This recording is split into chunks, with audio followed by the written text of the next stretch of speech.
Yeah, there it goes. Hello, hello, hello, and welcome back to Fraggoth Reads. I'm Fraggoth, and today we're going to read more voices from the Radium Age.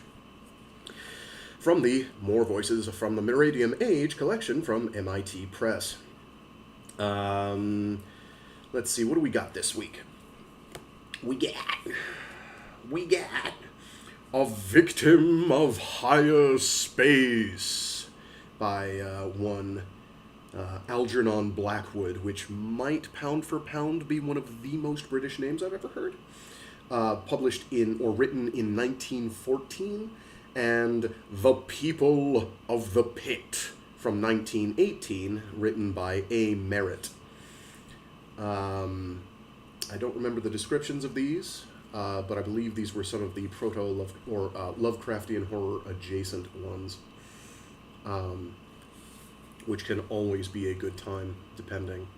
Did I really take out that bookmark and now cannot find where I start? Yes, I really did, but I found where I'm starting anyway, so it's fine. Was there anything salient? Yeah, so today was kind of a surprise. I didn't expect to have today free, and so we do now.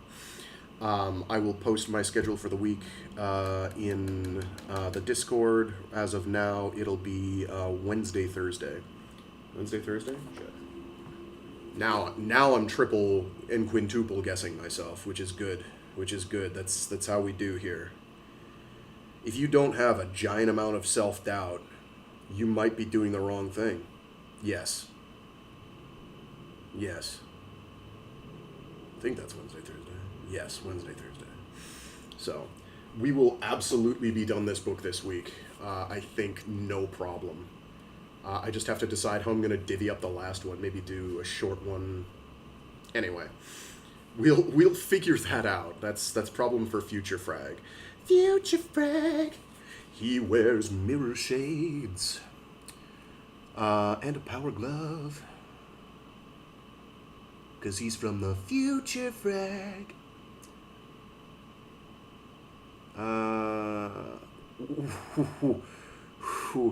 What?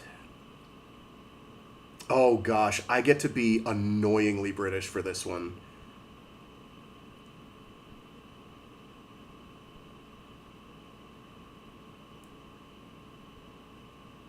I could be Cockney for this one. Oh, crocky. No, that's Australian. Calm down, boy. Calm down. Don't get him confused there, mate. Okay.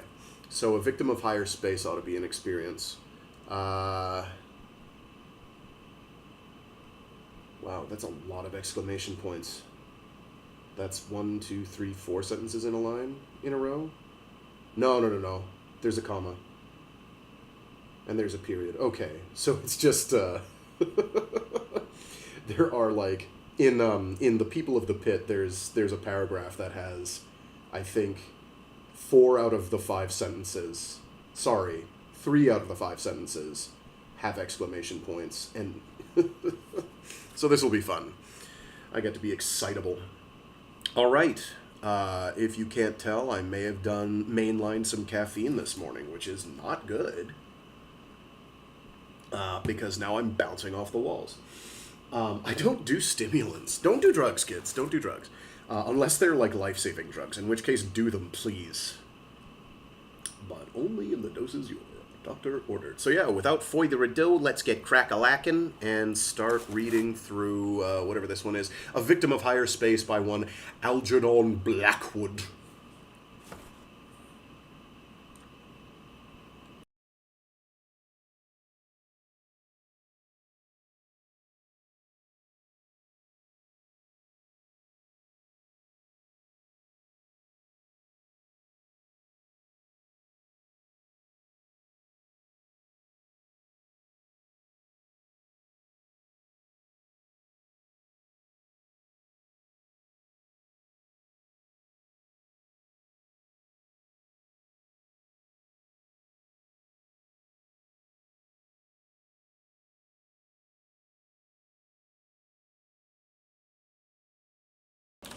A Victim of Higher Space by Algernon Blackwood.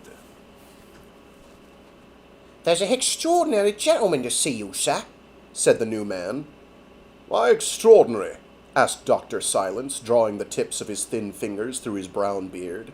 His eyes twinkled pleasantly. "Why extraordinary, Barker?" he repeated encouragingly, noticing the perplexed expression in the man's eyes. "He's so thin, sir. I could hardly see him at all, at first.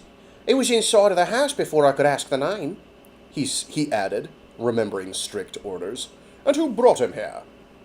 "He come alone, sir, in a closed cab. He pushed by me before I could say a word, making no noise, not what I could hear. He seemed to move so soft, like—" The man stopped short with obvious embarrassment, as though he had already said enough to jeopardize his new situation, but trying hard to show that he remembered the instructions and warnings he had received with regard to the admission of strangers not properly accredited. "And where is the gentleman now?" asked Dr. Silence, turning away to conceal his amusement. "I really couldn't say, sir. I really couldn't exactly say, sir. I left him standing in the hall." Yes, that is apostrophe. Okay, so things I love when an author, particularly back then, will actually do the written phonetics for the colloquialisms. I am always fond of that, so I don't actually have to feel guilty about using a miserable Cockney accent. So that is "I left him standing in the hall." is apostrophe ALL, as in the hall. But because he Cockney, he can't pronounce it good, can he? The doctor looked up sharply. "But why in the hall, Barker? Why not in the waiting room?" He fixed his piercing, though kindly, eyes on the man's face. "Did he frighten you?" "Did he frighten you?" he asked quickly. "I think he did, sir, if I may say so. I seemed to lose sight of him, as it were." The man stammered, evidently convinced by now that he had earned his dismissal. "It come in so funny, just like a cold wind," he added boldly, setting his heels at attention and looking his master full in the face. "He come in so funny, just like a cold wind," he added boldly, setting his heels at attention and looking his master full in the face. The doctor made an internal note of the man's halting description. He was pleased that the slight signs of psychic intuition which had induced him to engage Barker had not entirely failed at the first trial. Dr. Silence, which for the record is a fantastic name for any character, Dr. Silence sought this qualification. Dr. Silence, have I mentioned before that I have not read any of these before, and I'm sight reading all of them? Anyway, Dr. Silence. Dr. Silence sought this qualification in all his assistants, from secretary to serving man, and if it surrounded him with a somewhat singular crew, the drawbacks were more than compensated for on the whole by their occasional flashes of insight. "So the gentleman made you feel queer, did he?" "That was it, I think, sir," repeated the man stolidly. "And he brings no kind of introduction to me? No letter or anything?" asked the doctor, with feigned surprise, as though he knew what was coming. The man fumbled, both in mind and pockets, and finally produced an envelope. "Oh, beg pardon, sir," he said, greatly flustered. "The gentleman handed me this for you." It was a note from a discerning friend who had never yet sent him a case that was not vitally interesting from one point or another. "Please see the bearer of this note," the brief message ran, though I doubt if even you can do much to help him.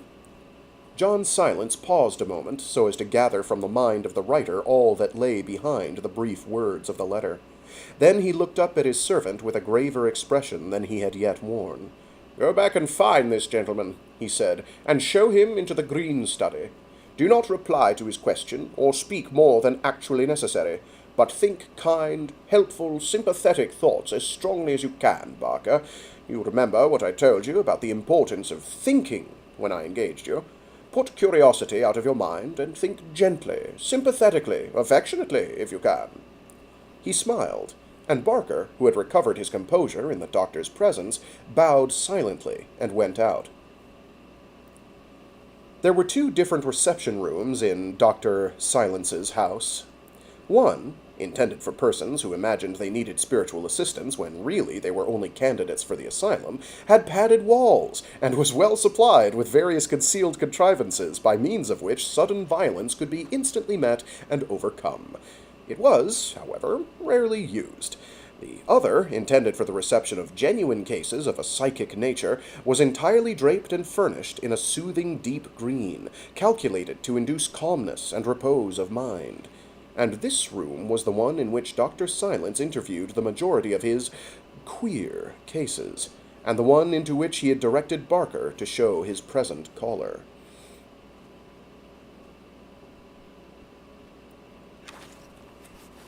To begin with, the armchair in which the patient was always directed to sit was nailed to the floor, since its immovability tended to impart this same excellent characteristic to the occupant.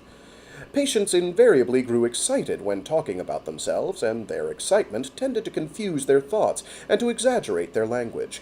The inflexibility of the chair helped to counteract this. After repeated endeavors to drag it forward or push it back, they ended by resigning themselves to sitting quietly, and with the futility of fidgeting there followed a calmer state of mind. And with the futility of fidgeting there followed a calmer state of mind. Upon the floor, and at intervals in the wall immediately behind, were certain tiny green buttons, practically unnoticeable, which on being pressed permitted a soothing and persuasive narcotic to rise invisibly about the occupant of the chair. The effect upon the excitable patient was rapid, admirable, and harmless, other than a lasting, lifelong addiction. It doesn't say that, I added that. Don't mind me. The green study was further provided with a secret spy hole, for John Silence liked, when possible, to observe his patient's face before it had assumed that mask the features of the human countenance invariably wear in the presence of another person. A man sitting alone wears a psychic expression, and this expression is the man himself. It disappears the moment another person joins him. And Dr. Silence often learned more from a few moments' secret observation of a face than from hours of conversation with its owner afterwards. A very light, almost a dancing step followed Barker's heavy tread towards the green room, and a moment afterward the man came in and announced that the gentleman was waiting. He was still pale, and his manner nervous. "Never mind, Barker," the doctor said kindly. If you were not psychic, the man would have had no effect upon you at all. You only need training and development, and when you have learned to interpret these feelings and sensations better, you will feel no fear, but only a great sympathy. "Yes, sir. Thank you, sir."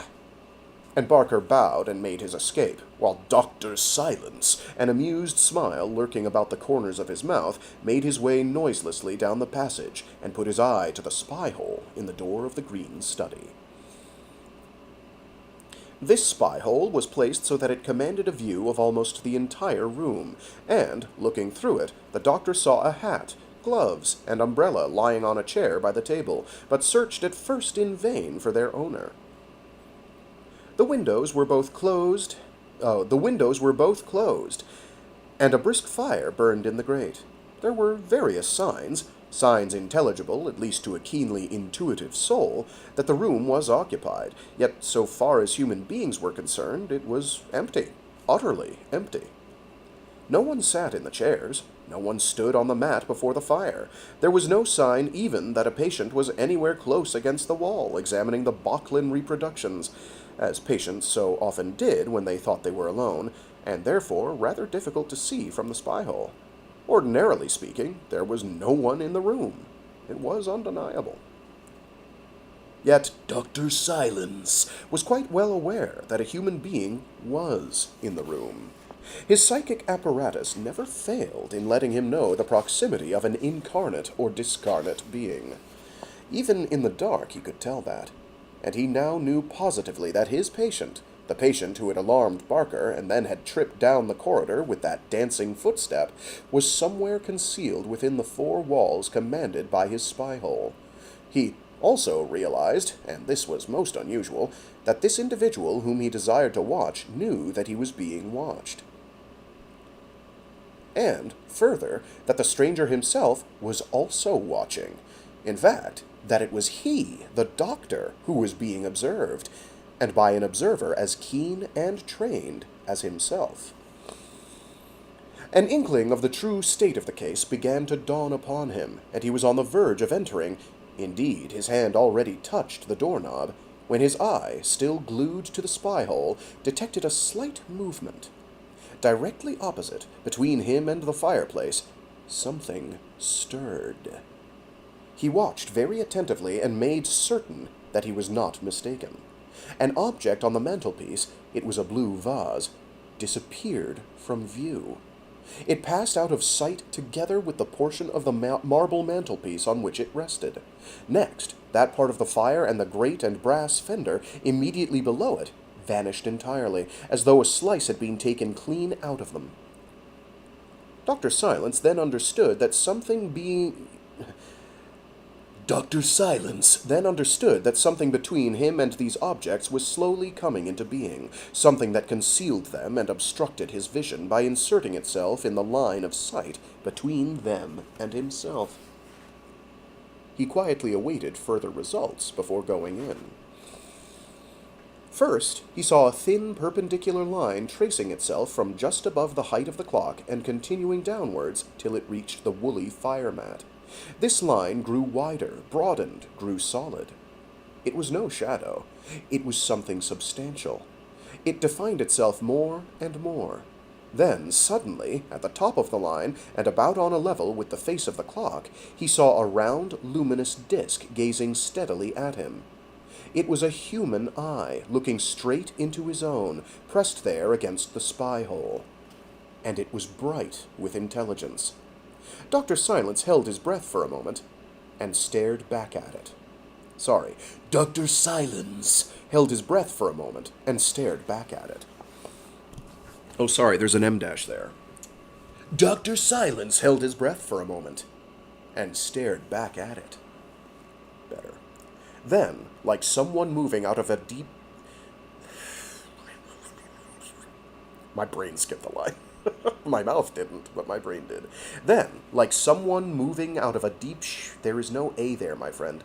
Then, like someone moving out of deep shadow into light, he saw the figure of a man come sliding sideways into view, a whitish face following the eye, and the perpendicular line he had first observed, broadening out and developing into the complete figure of a human being.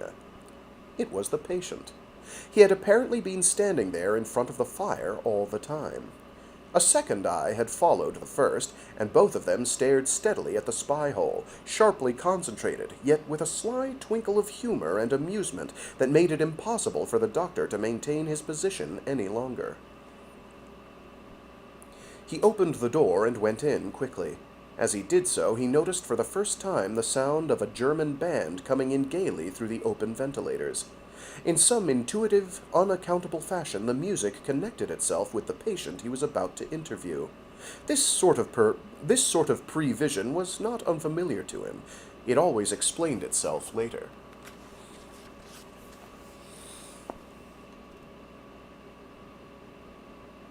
The man, he saw, was of middle age and of very ordinary appearance. So ordinary, in fact, that he was difficult to describe, his only peculiarity being his extreme thinness. Pleasant, that is, good, vibrations. Pleasant, that is, good, vibrations, issued from his atmosphere and met Dr. Silence as he advanced to greet him, yet vibrations alive with currents and discharges betraying the perturbed and disordered condition of his mind and brain.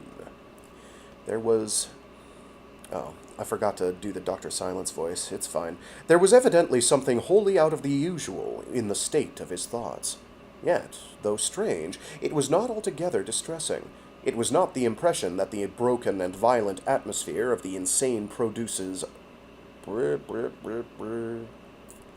Not the impression that the broken and violent atmosphere of the insane produces upon the mind. Okay. I was just thinking about the wackiest cucumber, is all, or the wackiest zucchini. And possibly a killer tomato, I don't know. I don't know if anyone's ever seen those movies. Or the Saturday morning cartoon show, bafflingly.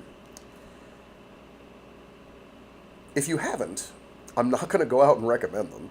They're not good, Attack of the Killer Tomatoes, but they do exist.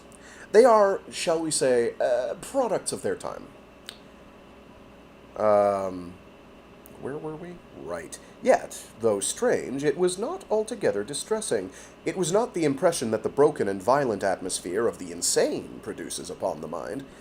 Dr. Silence realized in a flash that here was a case of absorbing interest that might require all his powers to handle properly.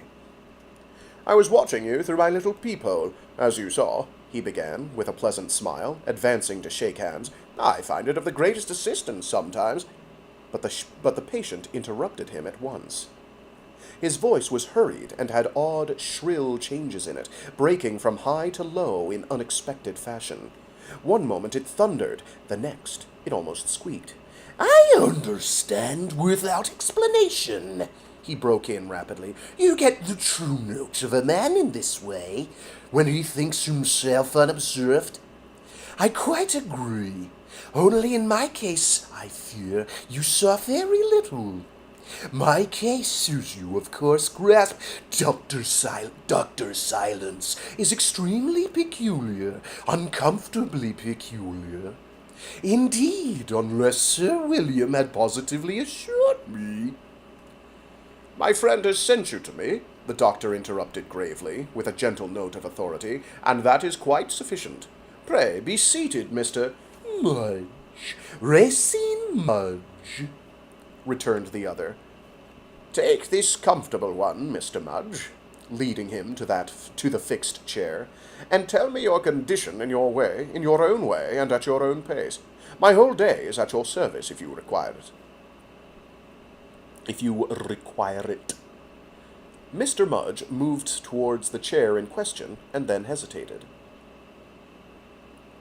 "You will promise me not to use the narcotic buttons," he said before sitting down. "I do not need them. Also, I ought to mention that anything you think of vividly will reach my mind. That is apparently part of my peculiar case." He sat down with a sigh and arranged his thin legs and body into a position of comfort. Evidently, he was very sensitive to the thoughts of others, for the picture of the green buttons had only entered the doctor's mind for a second, yet the other had instantly snapped it up. Dr. Silence noticed, too, that Mr. Mudge held on tightly with both hands to the arms of the chair. So every time I see Dr. Silence, I'm of course imagining something like out of a Golden or Silver Age comic book where they'll be like doing the description of, like the brief recap. It's like so-and-so, and then character name with the TM, and it'll be like in the special character font. They did this all through the 90s, too. Like, that's not an old phenomenon. I don't know if they do that anymore. I want to say even Invincible did it occasionally for giggles. I can't remember. It's been a hot minute.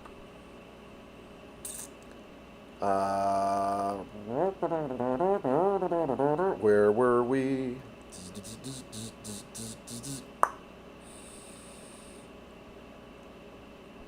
Dr. Silence noticed, too, that Mr. Mudge held on tightly with both hands to the arms of the chair. "I'm rather glad the chair is nailed to the floor," he remarked, as he settled himself more comfortably. "It suits me admirably. The fact is, and this is my case in a nutshell, which is all that a doctor of your marvelous development requires, the fact is, Dr. Silence, I am a victim of higher space. That's what's the matter with me. Higher space." The two looked at each other for a space in silence, the little patient holding tightly to the arms of the chair, which suited him admirably, and looking up with staring eyes, his atmosphere positively trembling with the waves of some unknown activity, while the doctor smiled kindly and sympathetically, and put his whole person, as far as possible, into the mental condition of the other. "Higher space," repeated Mr. Mudge. "That's what it is. Now, do you think you can help me with that?" That is italicized. There was a pause during which the men's eyes steadily searched down below the surface of their respective personalities. Then Dr. Silence spoke. "I am quite sure I can help," he answered quietly. "Sympathy must always help, and suffering always owns my sympathy. I see you have suffered cruelly. You must tell me all about your case, and when I hear the gradual steps by which you reached this strange condition, I have no doubt I can be of assistance to you." He drew a chair up beside his interlocutor and laid a hand on his shoulder for a moment. His whole being radiated kindness, intelligence, desire to help. "For instance," he went on, "I feel sure it was the result of no mere chance that you became familiar with the terrors of what you term higher space. For higher space is no mere external measurement. It is, of course, a spiritual state, a spiritual condition, an inner development, and one with that we must recognize as abnormal, since it is beyond the reach of the world at the present stage of evolution. Higher space is a mythical state." "Oh!" cried the other, rubbing his bird-like hands with pleasure. "The relief it is to be able to talk to someone who can understand. Of course, what you say is the utter truth. And you are right that no mere chance led me to my present condition, but, on the other hand, prolonged and deliberate study. Yet chance, in a sense, now governs it. I mean, my entering the condition of higher space seems to depend upon the chance of this and that circumstance. For instance, the mere sound of that German band sent me off. Not that all music will do so, but certain sounds, certain vibrations, at once key me up to the requisite pitch, and off I go. Wagner's music always does it, and that band must have been playing a stray, tiny bit of Wagner. But I'll come to all that later. Only first I must ask you to send away your man from the spy hole." John Silence looked up with a start, for Mr. Mudge's back was to the door, and there was no mirror. He saw the brown eye of Barker glued to the little circle of glass, and he crossed the room without a word, and snapped down the black shutter provided for the purpose, and then heard Barker snuffle away along the passage. "Now," continued the little man in the chair, "I can begin. You have managed to put me completely at my ease, and I feel I may tell you my whole case without shame or reserve. You will understand. But you must be patient with me if I go into details that are already familiar to you. Details of higher space, I mean. And if I seem stupid when I have to describe things that transcend the power of language and are really therefore indescribable." "My dear friend," put in the other calmly, "that goes without saying. To know higher space is an experience that defies description, and one is obliged to make use of more or less intelligent symbols. But pray, proceed. Your vivid thoughts will tell me more than your halting words." An immense sigh of relief proceeded from the little figure, half lost in the depths of the chair. Such intelligent sympathy meeting him halfway was a new experience to him, and it touched his heart at once. Am I going to really have to do like a multi-page monologue doing that voice? Because I'm not going to be able to do that. Sorry, I'm hyperventilating just trying. And it touched his heart at once. He leaned back, relaxing his tight hold of the arms, and began in his thin, scale-like voice. No, we're going to do this. I'm going to show that I'm a consummate professional. I don't care what they write about me on the bathroom wall. I mean, they're half right. I will give you a good time, but that's not my phone number. My mother was a Frenchwoman, and my father an Essex bargeman, he said abruptly. Hence my name, Racine and Mudge. My father died before I ever saw him. My mother inherited money from her Bordeaux relations, and when she died soon after, I was left alone with wealth and a strange freedom. I had no guardian, trustees, sisters, brothers, or any connection in the world to look after me. I grew up, therefore, utterly without education. This much was to my advantage. I learned none of that deceitful rubbish taught in schools, and so had nothing to unlearn when I awakened to my true love, mathematics, higher mathematics, and higher geometry. These, however, I seem to know instinctively. It was like the memory of what I had deeply studied before. The principles were in my blood, and I simply raced through the ordinary stages and beyond, and then did the same with geometry. Afterwards, when I read the books on these subjects, I understood how swift and undeviating the knowledge had come back to me. It was simply memory.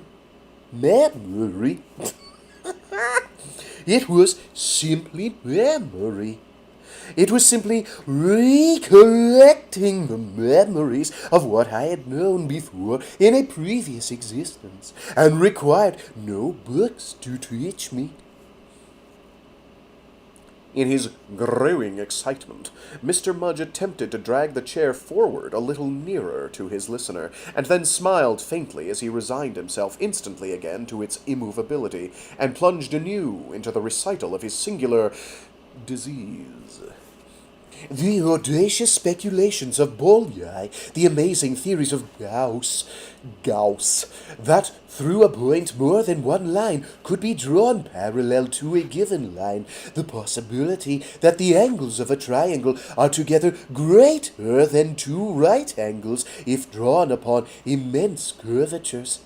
The breathless intuitions of Beltrami and Lobachevsky, all these I hurried through and emerged panting,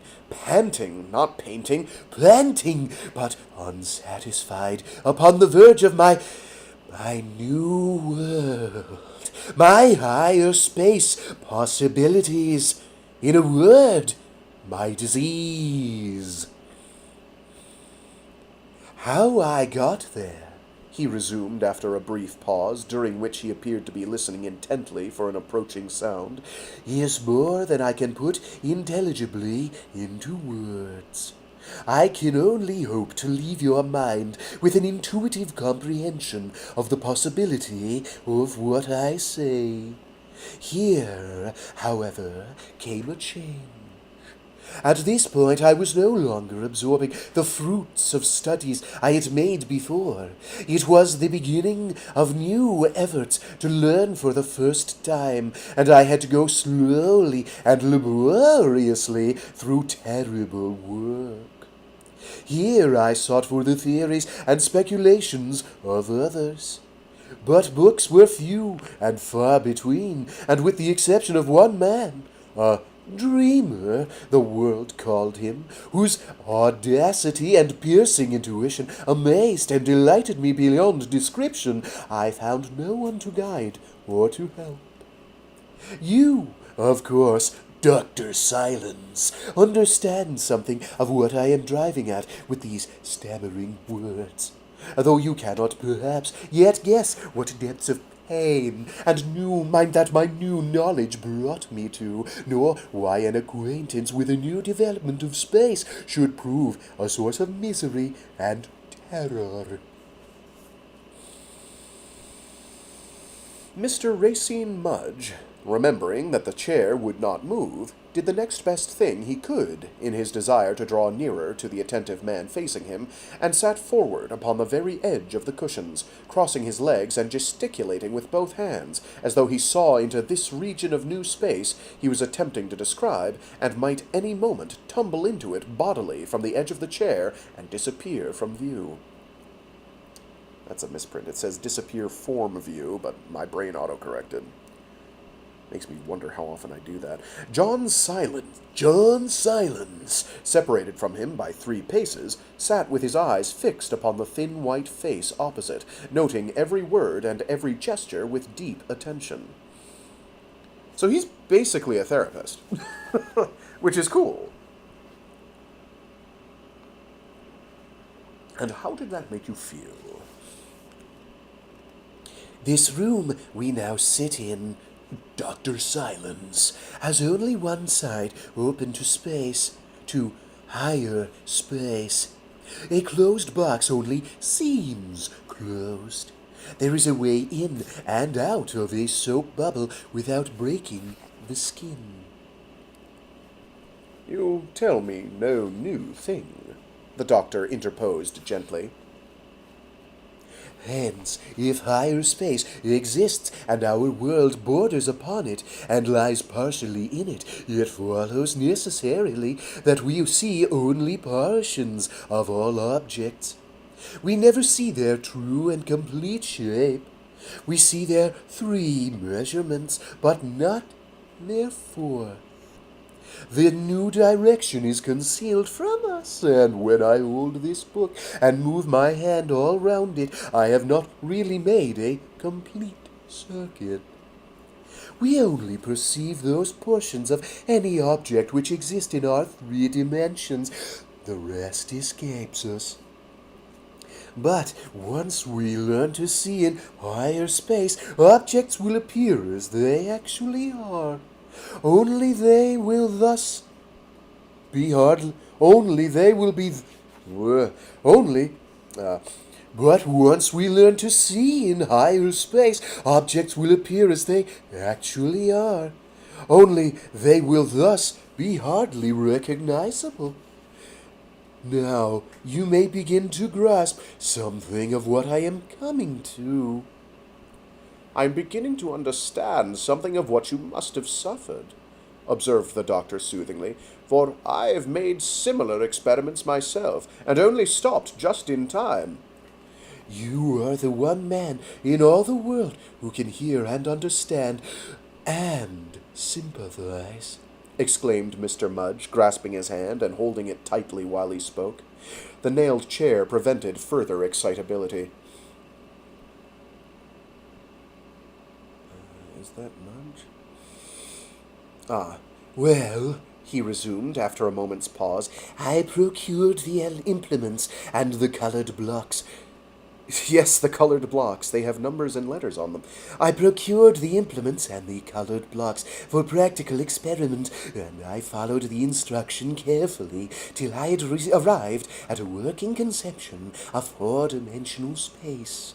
The tesseract, the figure whose boundaries are cubes, I knew by heart. That is to say, I knew it and saw it mentally, for my eye, of course, could never take in a new measurement, or my hands and feet handle it. So, at least, I thought, he added, making a wry face. I had reached the stage, you see, when I could imagine in a new dimension. I was able to conceive the shape of that new figure which is intrinsically different to all we know, the shape of the tesseract. I could perceive in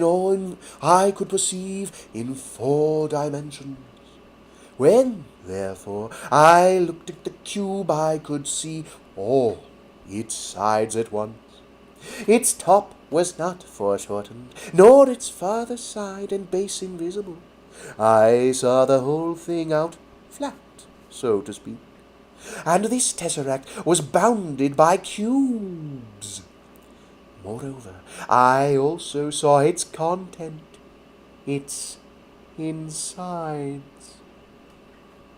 You are not yourself able to enter this new world, interrupted You were not yourself able to enter this new world, interrupted Dr. Silence. Not then. I was only able to conceive intuitively what it was like and how exactly it must look. Later, when I slipped in there and saw objects in their entirety, unlimited by the paucity of a poor three measurement. Don't mind me just tripping all over my tongue. The suffering I do for my art. Later, when I slipped in there and saw objects in their entirety, unlimited by the paucity of our poor three measurements, I very nearly lost my life. For, you see, space does not stop at a single new dimension, a fourth. It extends in all possible new ones, and we must conceive it as containing any number of new dimensions. In other words, there is no space at all, but only a spiritual condition. But, meanwhile, I had come to grasp the strange fact that the objects in our normal world appear to us only partially. Mr. Mudge moved farther forward till he was balanced dangerously on the very edge of the chair. From this starting point, he resumed, I began my studies and experiments, and continued them for years. I had money, and I was without friends. I lived in solitude and experimented. My intellect, of course, had little part in the work, for intellectually it was all unthinkable. Never was the limitation of mere reason more plainly demonstrated. It was mystically, intuitively, spiritually that I began to advance, and what I learnt and knew and did is all impossible to put into language, since it all describes experiences transcending the experiences of men. It is only some of the results, what you would call the symptoms of my disease, that I can give you, and even these must often appear absurd contradictions and impossible paradoxes. I can only tell you, Dr. Silence, his manner became exceedingly impressive, that I reached sometimes a point of view whence all the great puzzle of the world became plain to me, and I understood what they call in the yoga books the great heresy of separateness. Why, all great teachers have urged the necessity of man loving his neighbor as himself, how men are all really one, and why the utter loss of self is necessary to salvation and the discovery of the true life of the soul. He paused a moment and drew breath. Your speculations have been mine long ago. What? I think that must be mine, but it says my, M-Y. Your speculations have been mine own. Oh, I know how to read. I know what words do. I understand sentence structure. Your speculations have been my own long ago, said the doctor quietly. I fully realize the force of your words. Men are doubtless not separate at all, in the sense that they imagine. Men are doubtless not separate at all, in the sense they imagine. All this about the very much higher space I only dimly, very dimly conceived, of course. The other went on, raising his voice again by jerks. But what did happen to me was the humbler accident of the simpler disaster. Oh, dear, how shall I put it? He stammered and showed visible signs of distress. It was simply this, he resumed with a sudden rush of words, that accidentally, as the result of my years of experiment, I one day slipped bodily into the next world, the world of 4 dimensions, yet without knowing precisely how I got there, or how I could get back again. I discovered, that my ordinary 3-dimensional body was but an expression, a projection of my higher 4-dimensional body. Now you understand what I meant much earlier in our talk when I spoke of chance. I cannot control my entrance or exit. Certain people, certain human atmospheres, certain wandering forces, thoughts, desires, even the radiations of certain combinations of color, and above all, the vibrations of certain kinds of music will suddenly throw me into a state of what I can only describe as an intense and terrific inner vibration. And behold, I am off in the direction at right angles to all our known directions, off in the direction of the cube off in the direction the cube takes when it begins to trace the outlines of the new figure, off into my breathless and semi-divine higher space, off inside myself into the world of 4 dimensions. He gasped and dropped back into the depths of the immovable chair. "And there," he whispered, his voice issuing from among the cushions, "there I have to stay until these vibrations subside, or until they do something which I cannot find words to describe properly or intelligibly to you. And then, behold, I am back again. First, that is, I disappear. Then I reappear." "Just so," exclaimed Dr. Silence, "and that is why a few—" "Why, a few moments ago," interrupted Mr. Mudge, taking the words out of his mouth. "Just so," exclaimed Dr. Silence, "and that is why a few—" "Why, a few moments ago," interrupted Mr. Mudge, taking the words out of his mouth, "you found me gone, and then saw me return. The music of that wretched German band sent me off. Your intense thinking about me brought me back. When the band had stopped its Wagner, I saw you approach the peephole, and I saw Barker's intention of doing so later. For me, no interiors are hidden.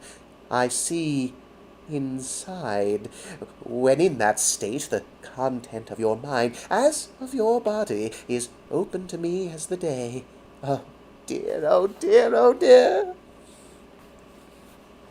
Mr. Mudge stopped and again mopped his brow.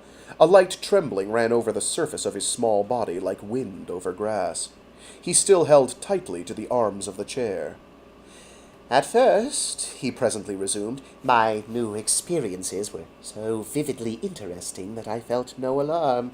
There was no room for it. The alarm came a little later." "Then you actually penetrated far enough into that state to experience yourself as a normal portion of it?" asked the doctor, leaning forward, deeply interested. Mr. Mudge nodded, a perspiring face in reply. "I did," he whispered. "Undoubtedly I did. I am coming to all that. It began first at night, when I realized that sleep brought no loss of consciousness. The spirit, of course, can never sleep. Only the body becomes unconscious," interposed John Silence. "Yes, we know that. Theoretically. At night, of course, the spirit is active elsewhere, and we have no memory of where and how, simply because the brain stays behind and receives no record. But I found that, while remaining conscious, I also retained memory. I had attained to the state of continuous consciousness, for at night I regularly, with the first approaches of drowsiness, entered nolens volens, the 4th-dimensional world. For a time this happened regularly, and I could not control it, though later I found a way to regulate it better. Apparently sleep is unnecessary in the higher, the 4th-dimensional body. Yes, perhaps. But I should infinitely have preferred dull sleep to the knowledge, for, unable to control my movements, I wandered to and fro, attracted, owing to my partial development, and there's a comma there, goddammit. For, unable to control my movements, I wandered to and fro, attracted, owing to my partial development and premature arrival, to parts of this new world that alarmed me more and more. It was the awful waste and drift of a monstrous world, so utterly different to all we know and see that I cannot even hint at the nature of the sights and objects and beings in it. More than that, I cannot even remember them. I cannot now picture them to myself even, but can recall only the memory of the impression they made upon me, the horror and devastating terror of it all. To be in several places at once, for instance. Perfectly, interrupted John Silence, noticing the increase of the other's excitement. I understand exactly. But now, please, tell me a little more of this alarm you experienced and how it affected you.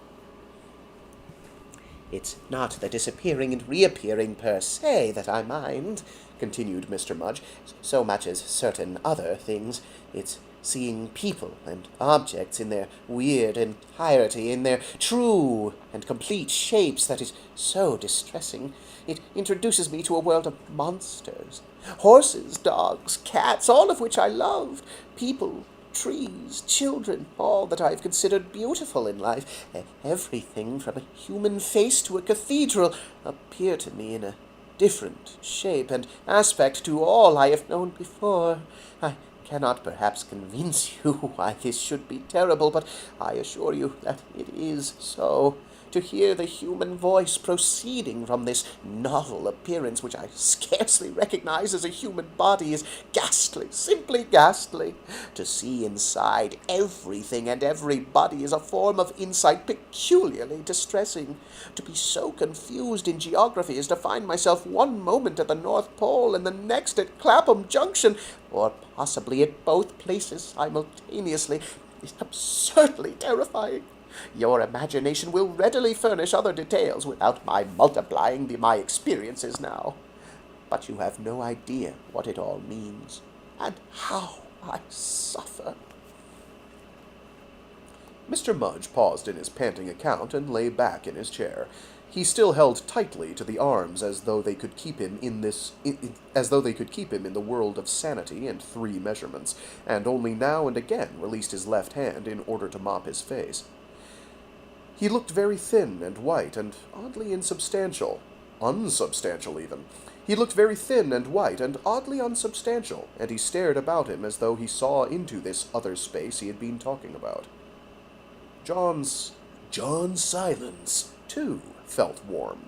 He had listened to every word and had made many notes. The presence of this man had an exhilarating effect upon him. It seemed as if Mr. Racine Mudge had still carried about with him something of that breathless higher space condition he had been describing. At any rate, Dr. Silence had himself advanced sufficiently far along the legitimate paths of spiritual and psychic transformations to realize that the visions of this extraordinary little person had a basis of truth for their origin.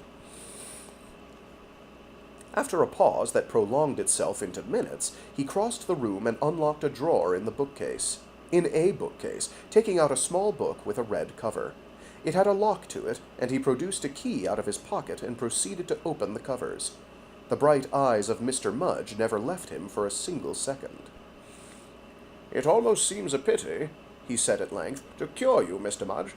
You are on the way to discovery of great things, though you may lose your life in the process. That is, your life here in the world of 3 dimensions. You would lose thereby nothing of great value. You will pardon my apparent rudeness. I know, and you might gain. I know. Oh, that's a comma, not a period. Though you may lose your life in the process, that is, your life here in the world of 3 dimensions, you would lose thereby nothing of great value. You will pardon my apparent rudeness, I know, and you might gain what is infinitely greater. Your suffering, of course, lies in the fact that you alternate between the 2 worlds and are never wholly in one or the other. Also, I rather imagine, though I cannot be certain of this from any personal experiments, that you have here and there penetrated even into space of more than 4 dimensions, and have hence experienced the terror you speak of." The perspiring son of the Essex bargeman and the woman of Normandy bent his head several times in assent, but uttered no word in reply. "Some strange psychic predisposition, dating no doubt from one of your former lives, has favored the development of your disease, and the fact that you had no normal training at school or college, no leading by the poor intellect into the cul-de-sac." The culs de sac, falsely called knowledge, has further caused your exceedingly rapid movement along the lines of direct inner experience. None of the knowledge you have foreshadowed has come to you through the senses, of course. Mr. Mudge, sitting in his immovable chair, began to tremble slightly. A wind again seemed to pass over his surface, and again to set it curiously in motion like a field of grass. You are merely talking to gain time. You are merely talking to gain time, he said hurriedly in a shaking voice. This thinking aloud delays us. I see ahead what you are coming to, only please be quick, for something is about to happen. A band is again coming down the street, and if it plays Wagner, I shall be off in a twinkling. Precisely. I will be quick. I was leading up to the point of how to effect your cure. The way is this. You must simply learn to block the entrances. True, utterly true, exclaimed the little man, dodging about nervously in the depths of the chair. But how in the name of space is that to be done? By concentration. They are all within you, these entrances, although outer cases such as color, music, and other things lead you towards them. These external things you cannot hope to destroy, but once the entrances are blocked, they will lead you only to bricked walls and closed channels. You will no longer be able to find the way. Quick, cried the bobbing figure in the chair. How is this concentration to be effected? This little book, continued Dr. Silence, calmly, will explain to you the way. He tapped the cover. Let me now read out to you certain simple instructions, composed, as I see you divine, entirely from my own personal experiences in the same direction. Follow these instructions, and you will no longer enter the state of higher space. The entrances will be blocked effectively. Mr. Mudge sat bolt upright in his chair to listen, and John Silence cleared his throat and began to read slowly in a very distinct voice. But before he had uttered a dozen words, something happened. A sound of street music entered the room through the open ventilators, for a band had begun to play in the stable A sound of street music entered the room through the open ventilators, for a band had begun to play in the stable mews at the back of the house, the march from Tannhauser. Odd as it may seem that a German band should twice within a space of an hour enter the same mews and play Wagner, it was nevertheless the fact. Mr. Racine Mudge heard it. He uttered a sharp, squeaking cry and twisted his arms with nervous energy round the chair. A piteous look that was not far from tears spread over his white face. Gray shadows followed it, the gray of fear. He began to struggle convulsively. Hold me fast! Catch me! For God's sake, keep me here! I'm on the rush already! Oh, it's frightful! He cried in tones of anguish, his voice as thin as a reed. Dr. Silence made a plunge forward to seize him, but in a flash... Dr. Silence made a plunge forward to seize him, but in a flash, before he could cover the space between them, Mr. Racine Mudge, screaming and struggling, seemed to shoot past him into invisibility. He disappeared like an arrow from a bow propelled at infinite speed, and his voice no longer sounded in the external air, but seemed in some curious way to make itself heard somewhere within the depths of the doctor's own being. It was almost like a faint singing cry in his head, like a voice of dream, a voice of vision and unreality. Alcohol! Alcohol! It cried. Give me alcohol! It's the quickest way! Alcohol before I'm out of reach! The doctor, accustomed to rapid decisions and even more rapid action, remembered that a brandy flask stood upon the mantelpiece, and in less than a second he had seized it, and was holding it out towards the space above the chair recently occupied by the visible Mudge. Then, before his very eyes, and long ere he could unscrew the metal stopper, he saw the contents of the closed glass phial sink and lessen, as though someone were drinking violently and greedily of the liquor within. Thanks, Reinalf. It deadens the vibrations, cried the faint voice in his interior, as he withdrew the flask and set it back upon the mantelpiece. He understood that in Mudge's present condition one side of the flask was open to space, and he could drink without removing the stopper. He could hardly have had a more interesting proof of what he had been hearing described at such length. But the next moment, the very same moment it almost seemed, the German band stopped midway in its tune, and there was Mr. Mudge back in his chair again, gasping and panting. "Quick!" he shrieked. "Stop that band! Send it away! Catch hold of me! Block the entrances! Block the entrances! Give me the red book! Oh, oh, oh!" The music had begun again. It was merely a temporary interruption. The Tannhauser March started again, this time at a tremendous pace that made it sound like a rapid two-step, as though the instruments played against time. But the brief interruption gave Dr. Silence a moment in which to collect his scattering thoughts, and before the band had got through half a bar, he had flung forward upon the chair and held Mr. Racine Mudge, the struggling little victim of higher space, in a grip of iron. His arms went all round his diminutive person, taking in a good part of the chair at the same time. He was not a big man, yet he seemed to smother Mudge completely. Yet, even as he did so, and felt the wriggling form underneath him, it began to melt and slip away like air or water. The wood of the armchair somehow disentangled itself from between his own two arms and those of Mudge. The phenomenon known as the passage of matter through matter took place. The little man seemed actually to get mixed up in his own being.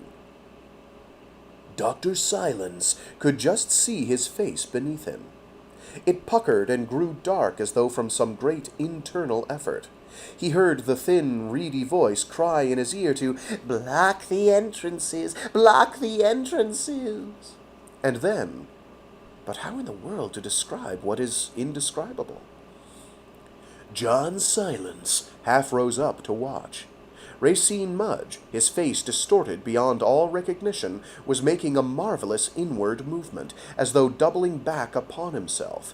He turned funnel-wise like water in a whirling vortex, and then appeared to break up somewhat, as a reflection breaks up and divides in a distorting convex mirror.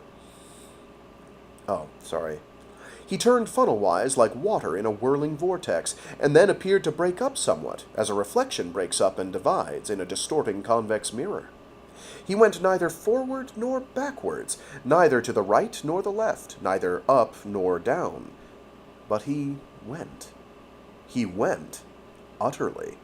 He simply flashed away out of sight like a vanishing projectile. All but one leg.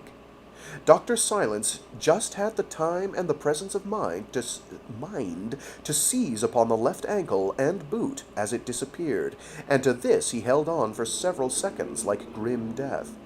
Yet all the time he knew it was foolish. Yet all the time he knew it was a foolish and useless thing to do.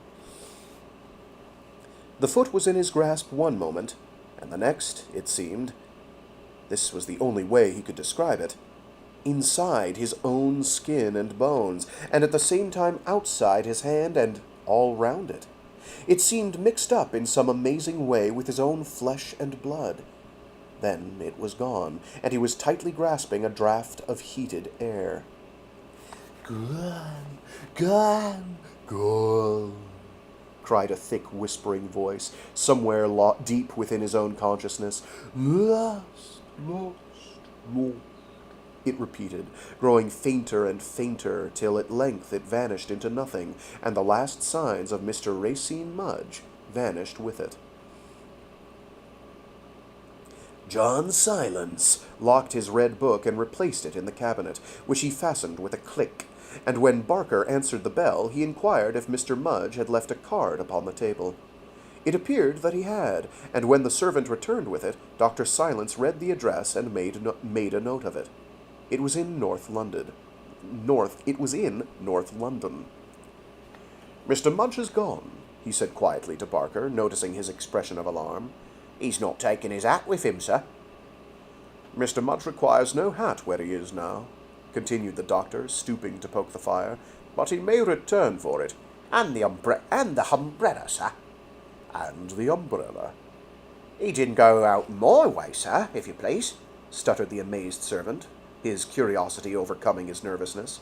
Mr. Mudge has his own way of coming and going, and prefers it. If he returns by the door at any time, remember to bring him instantly to me, and be kind and gentle with him, and ask no questions. Also, remember, Barker, to think pleasantly, sympathetically, affectionately of him while he is away. Mr. Mudge is a very suffering gentleman. Barker bowed and went out of the room backwards, gasping and feeling round the inside of his collar with 3 very hot fingers of one hand. It was 2 days later when he brought in a telegram to the study. Dr. Silence opened it and read as follows. Bombay, just slipped out again. All safe. Have blocked entrances. 1,000 thanks. Address, Cook's, London. Mudge. Dr. Silence looked up and saw Barker staring at him bewilderingly. It occurred to him that somehow he knew the contents of the telegram.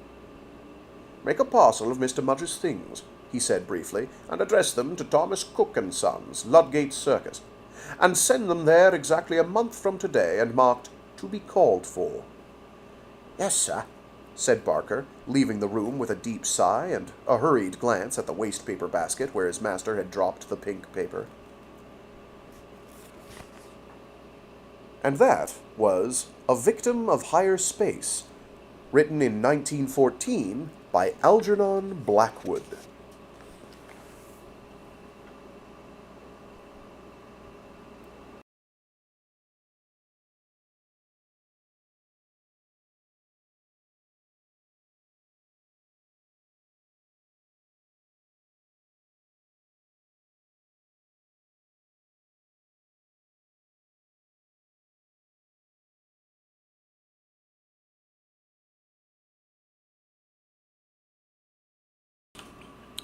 The People of the Pit by A. Merritt.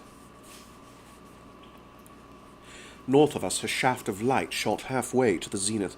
It came from behind the 5 peaks. The beam drove up through a column of blue haze whose edges were marked as sharply as the rain that streams from the edges of a thundercloud. It was like the flash of a searchlight through an azure mist. It cast no shadows.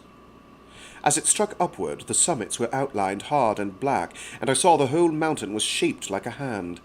As the light silhouetted it, the gigantic fingers stretched. The hand seemed to thrust itself forward. It was exactly as though it moved to push something back. The shining beam held steady for a moment, then broke into myriads of little luminous globes that swung to and fro and dropped gently. They seemed to be searching. The forest had become very still. Every wood noise held its breath. I felt the dogs pressing against my legs. They too were silent, but every muscle in their bodies trembled. Their hair was stiff along their backs and their eyes fixed on the falling lights. Oh. Yeah, I don't know what I was thinking when I read it like that. I wasn't thinking. I was on autopilot. That's my bad. They too were silent, but every muscle in their bodies trembled. Their hair was stiff along their backs, and their eyes, fixed on the falling lights, were filmed with the terror glaze. I looked at Anderson. He was staring at the north, where once more the beam had pulsed upward. "It can't be the aurora," I spoke without moving my lips. My mouth was as dry as though Lao Tsai had poured his fear dust down my throat. "If it is, I never saw one like it. If it is, I never saw one like it," he answered in the same tone. "Besides, who ever heard of an aurora at this time of the year?" "At this time of year, at this latitude, localized entirely within your kitchen?"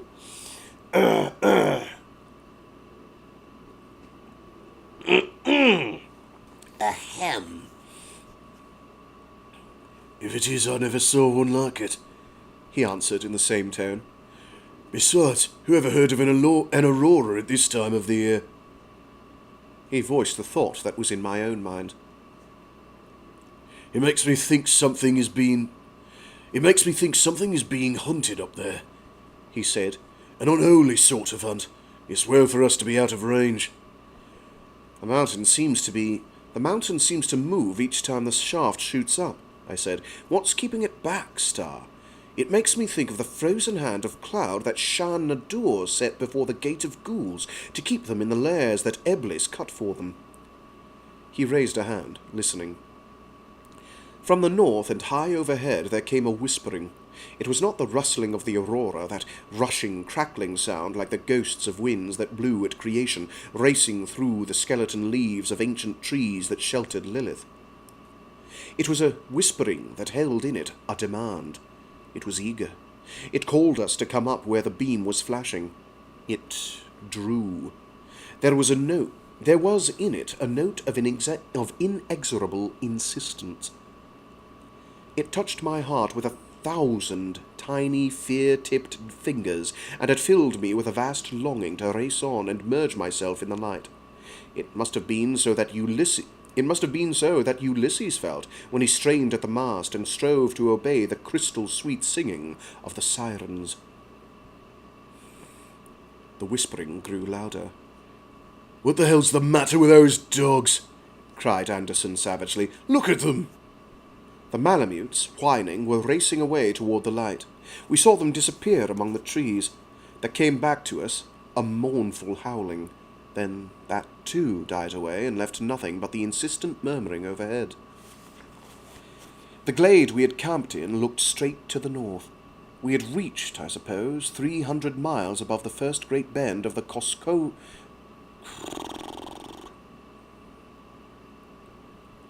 Koskokwim? Koskokwim,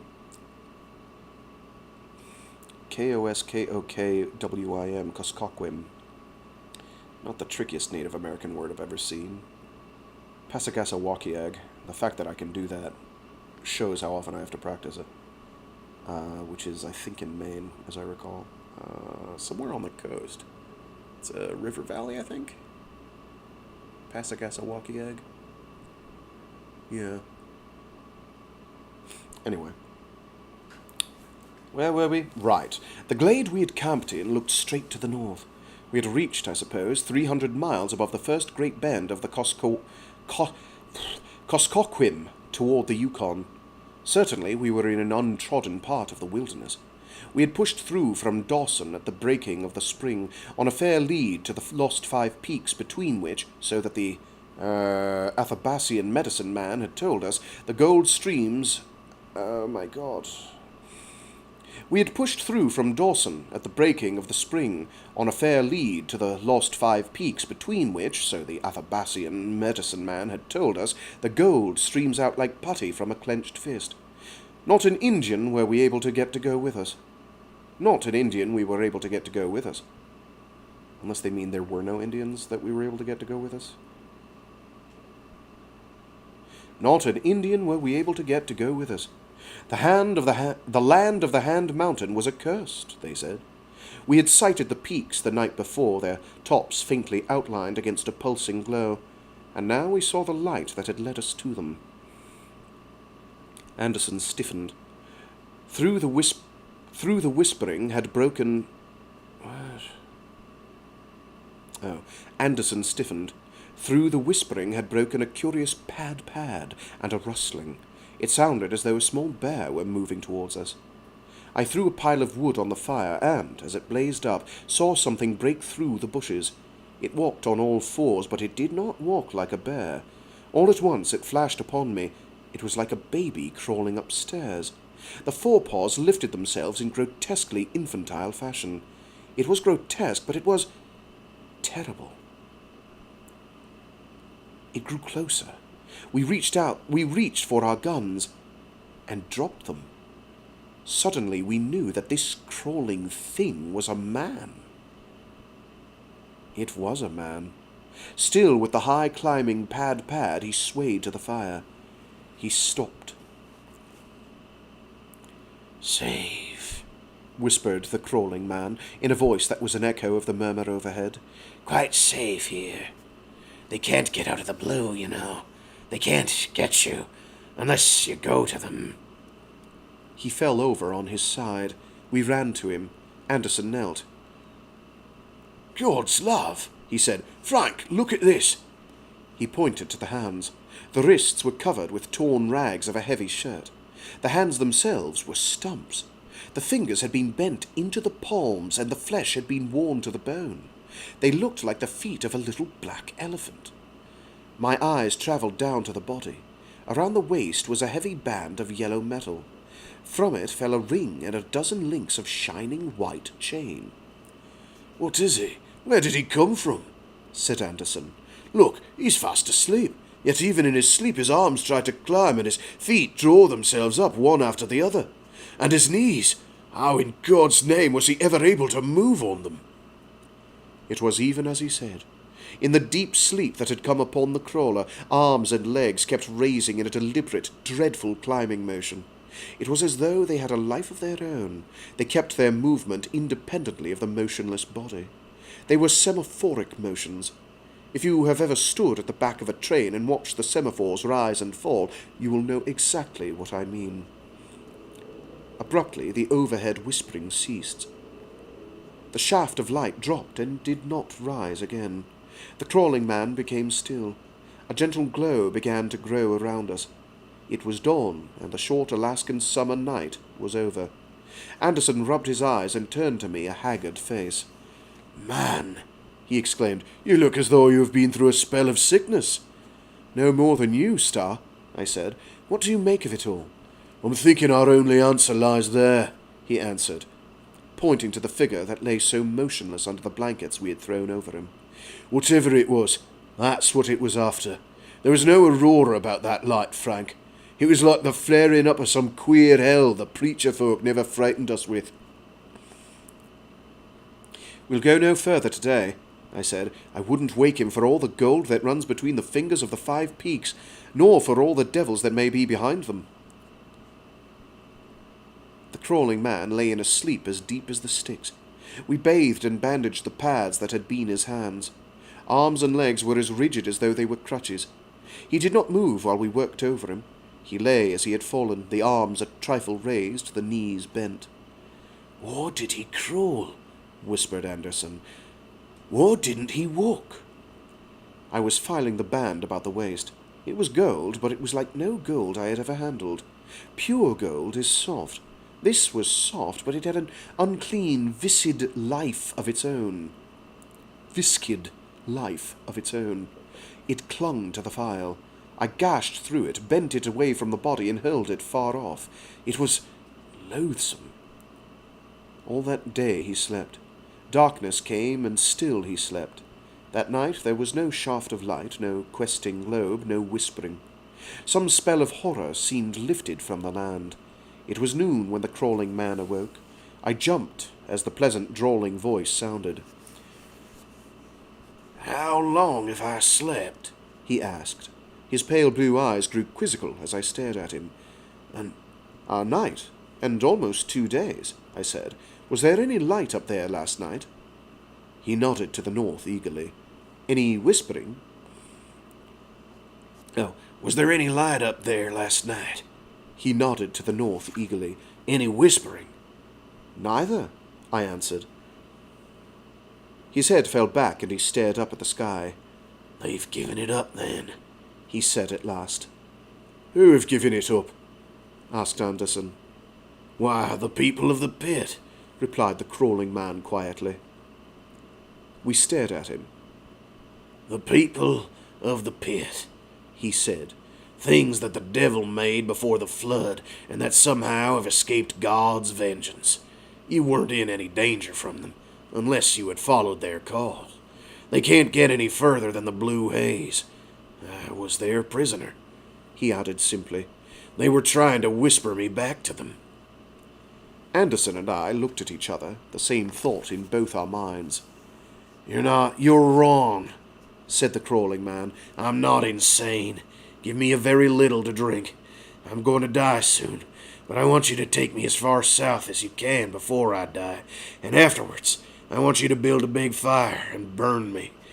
I want to be in such shape that no infernal spell of theirs can drag my body back to them. You'll do it, too, when I've told you about them." He hesitated. "I think their chain is off me," he said.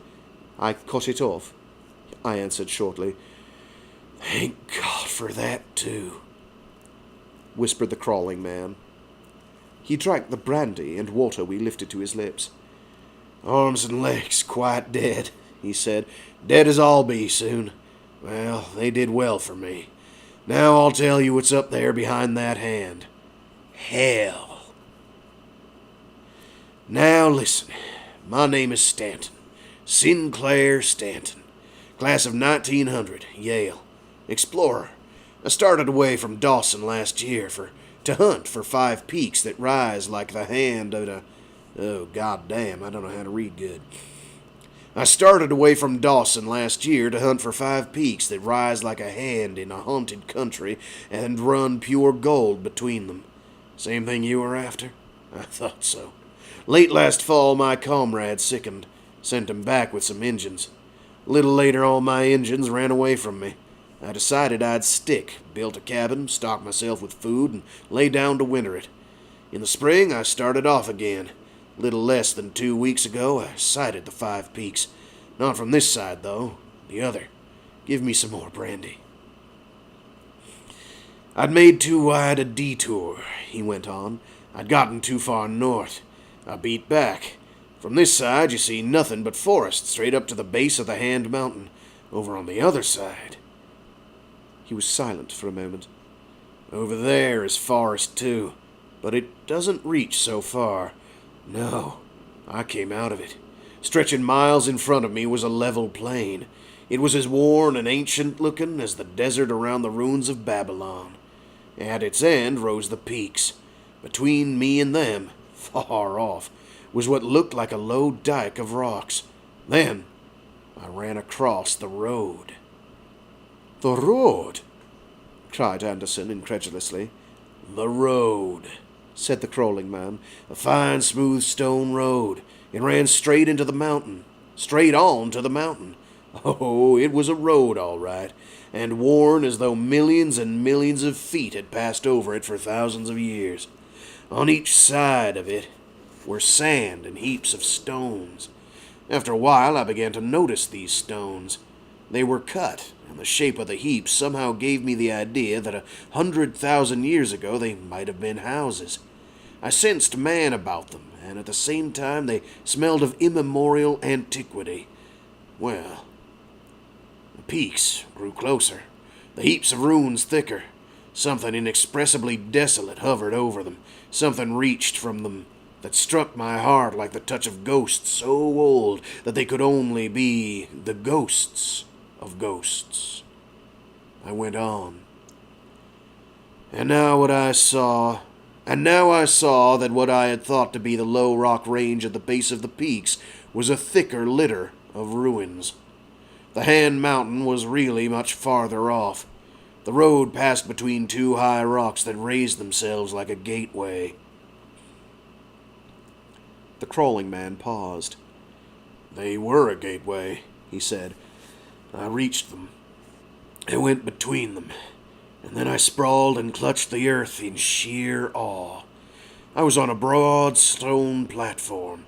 Before me was sheer space. Imagine the Grand Canyon 5 times as wide and with the bottom dropped out.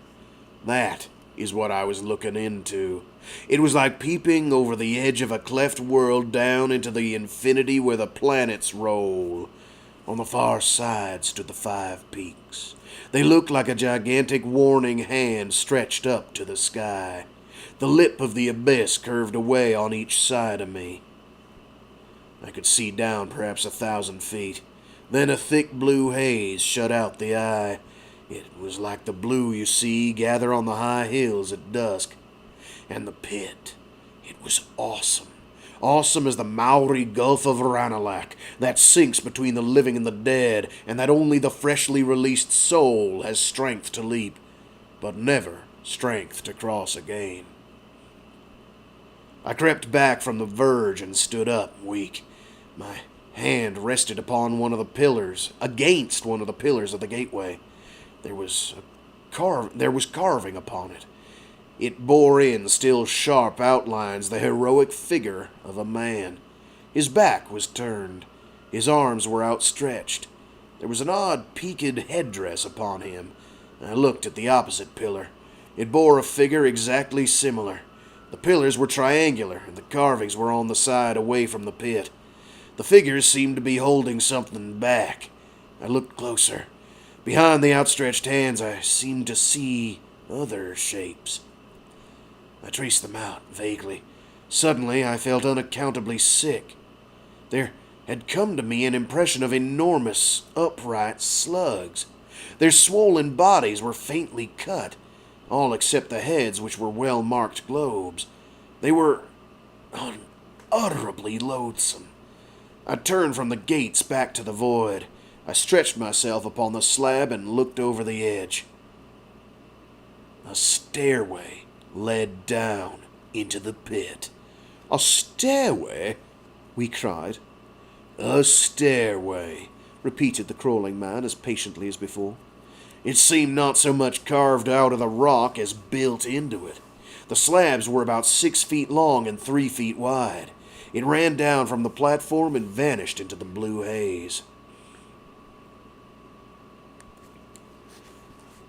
But who could build such a stairway as that? I said. A stairway built into the wall of a precipice and leading down into a bottomless pit. Not bottomless, said the crawling man quietly. There was a bottom. I reached it. Reached it? We repeated.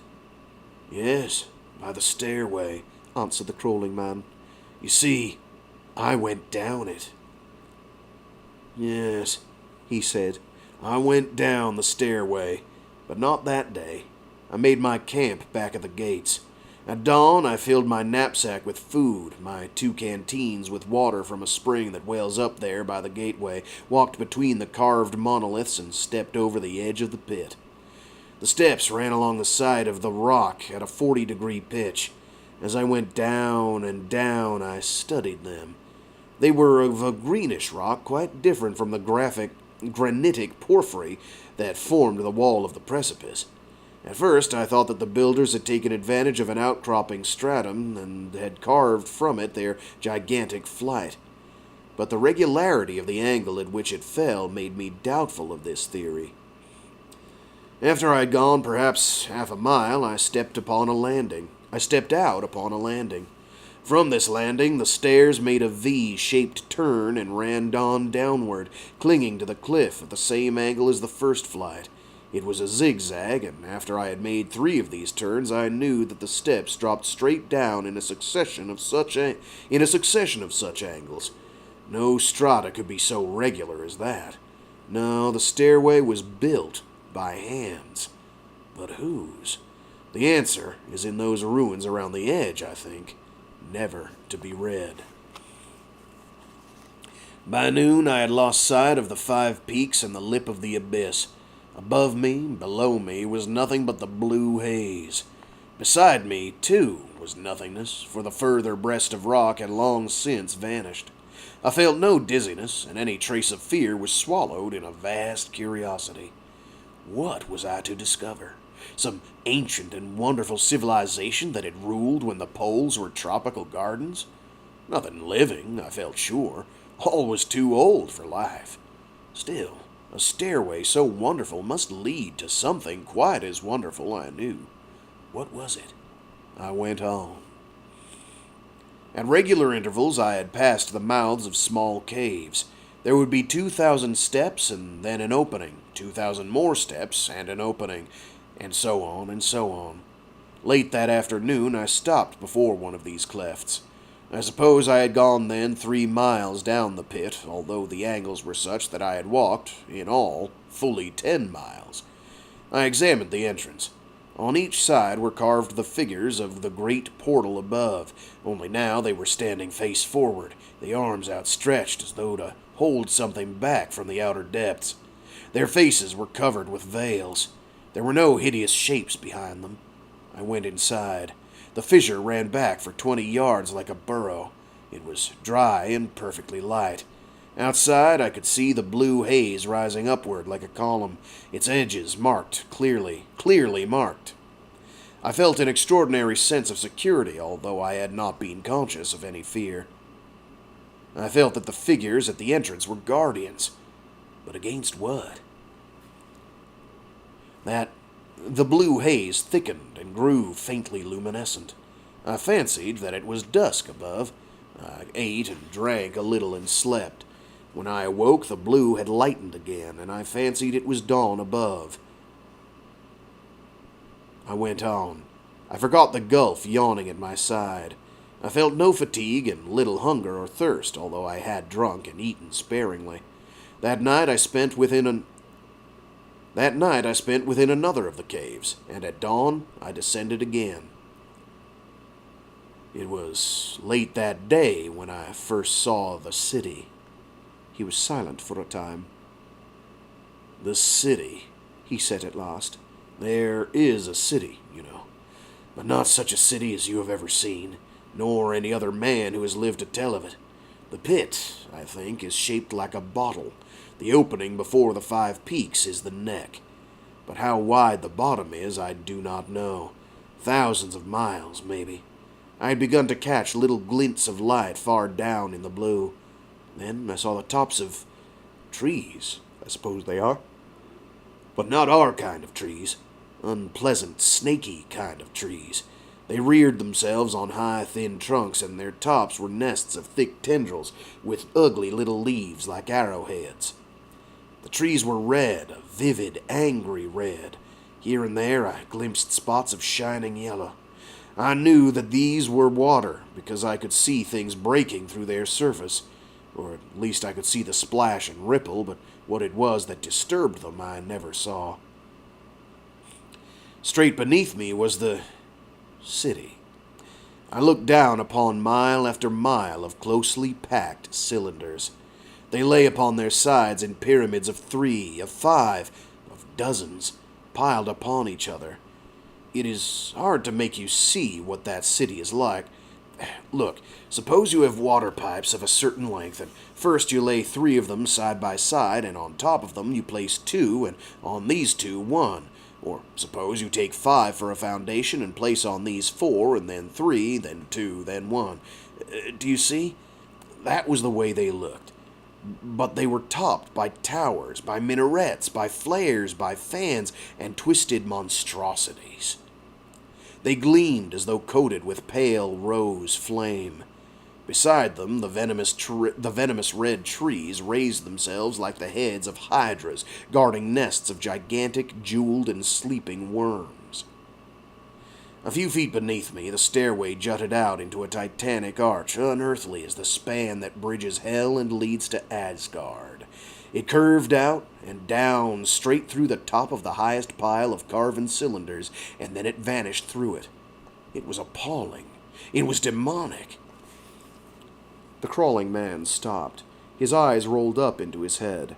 He trembled, and his arms and legs began their horrible crawling movement. From his lips came a whispering. It was an echo of the high murmuring we had heard the night he came to us. I put my hands over his eyes. He quieted.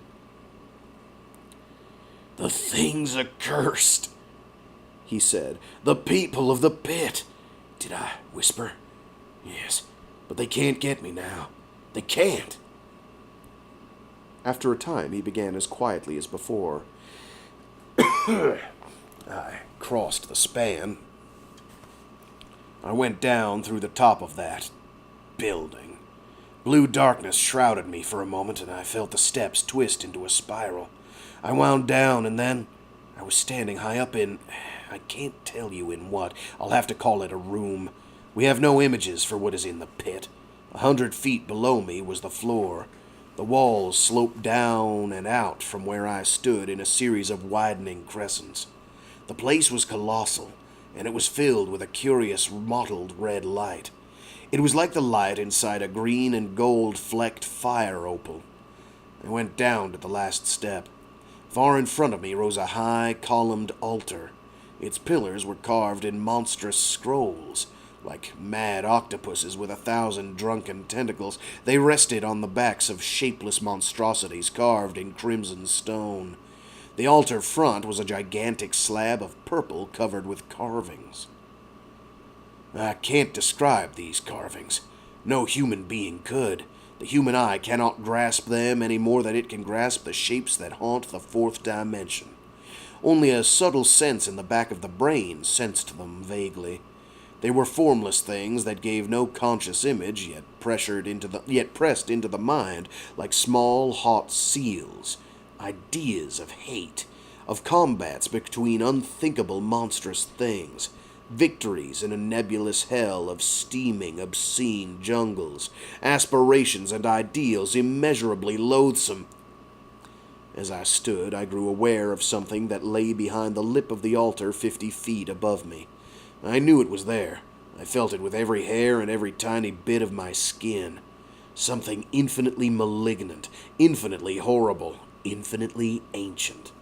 It lurked, it brooded, it threatened, and it was invisible. Behind me was a circle of blue light.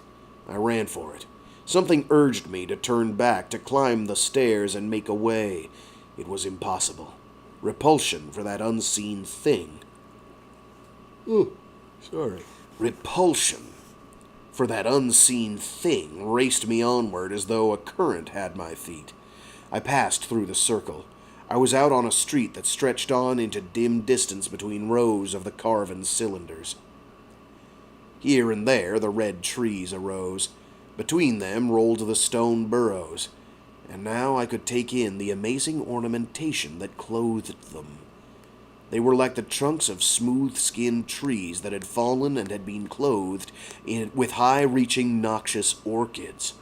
Yes, those cylinders were like that, and more. They should have gone out with the dinosaurs. They were monstrous. They struck the eyes like a blow, and they passed across the nerves like a rasp. And nowhere was there the sight or sound of a living thing.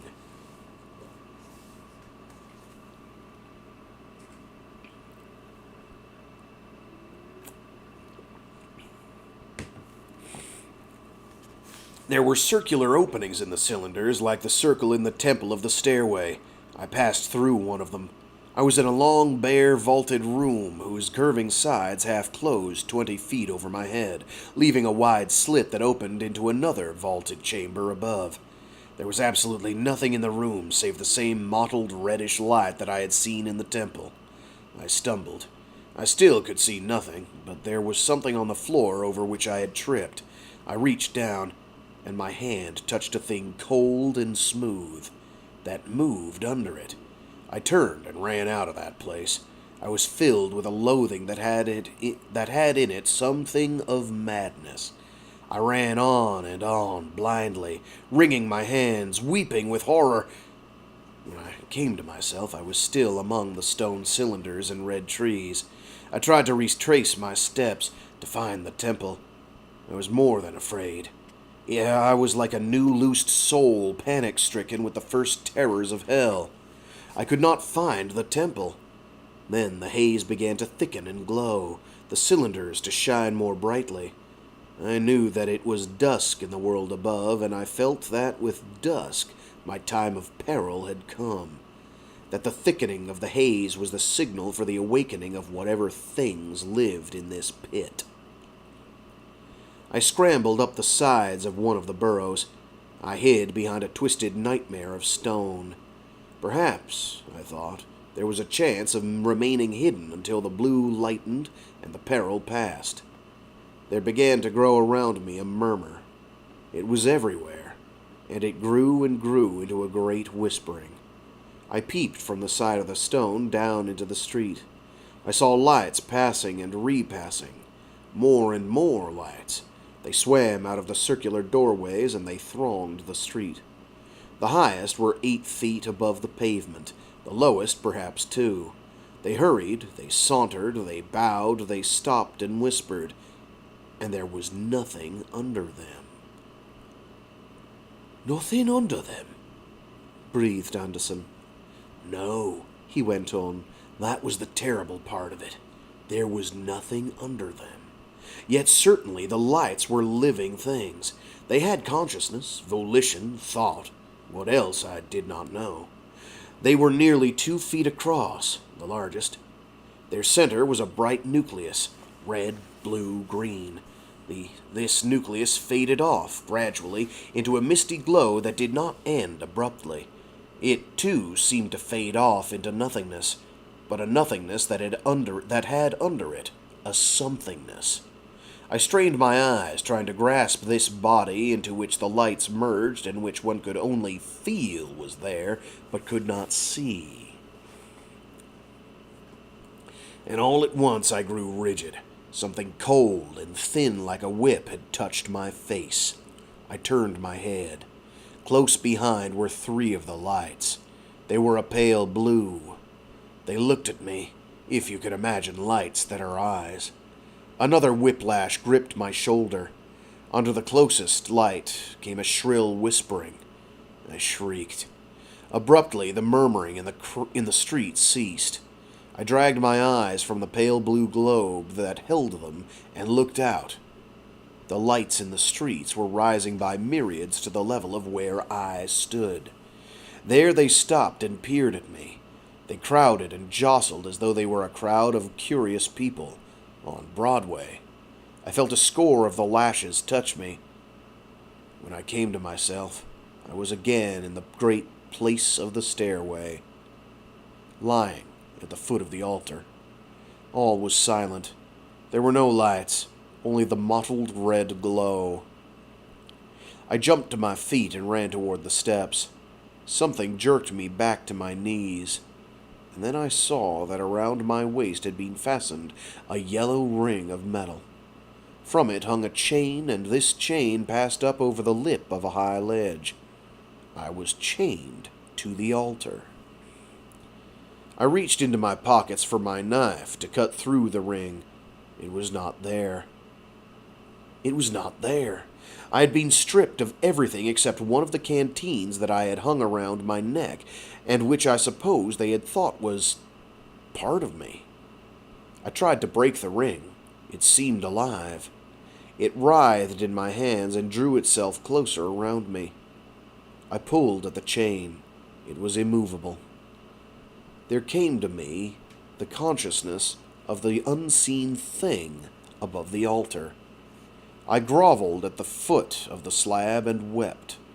Think, alone in that place of strange light with the brooding ancient horror above me, a monstrous thing, a thing unthinkable, an unseen thing that poured forth horror. After a while I gripped myself. Then I saw beside one of the pillars a yellow bowl filled with a thick white liquid. I drank it. If it killed me, I did not care. But its taste was pleasant, and as I drank, my strength came back to me with a rush. Clearly, I was not to be starved. The lights, whatever they were, had a conception of human needs. And now the reddish mottled gleam began to deepen.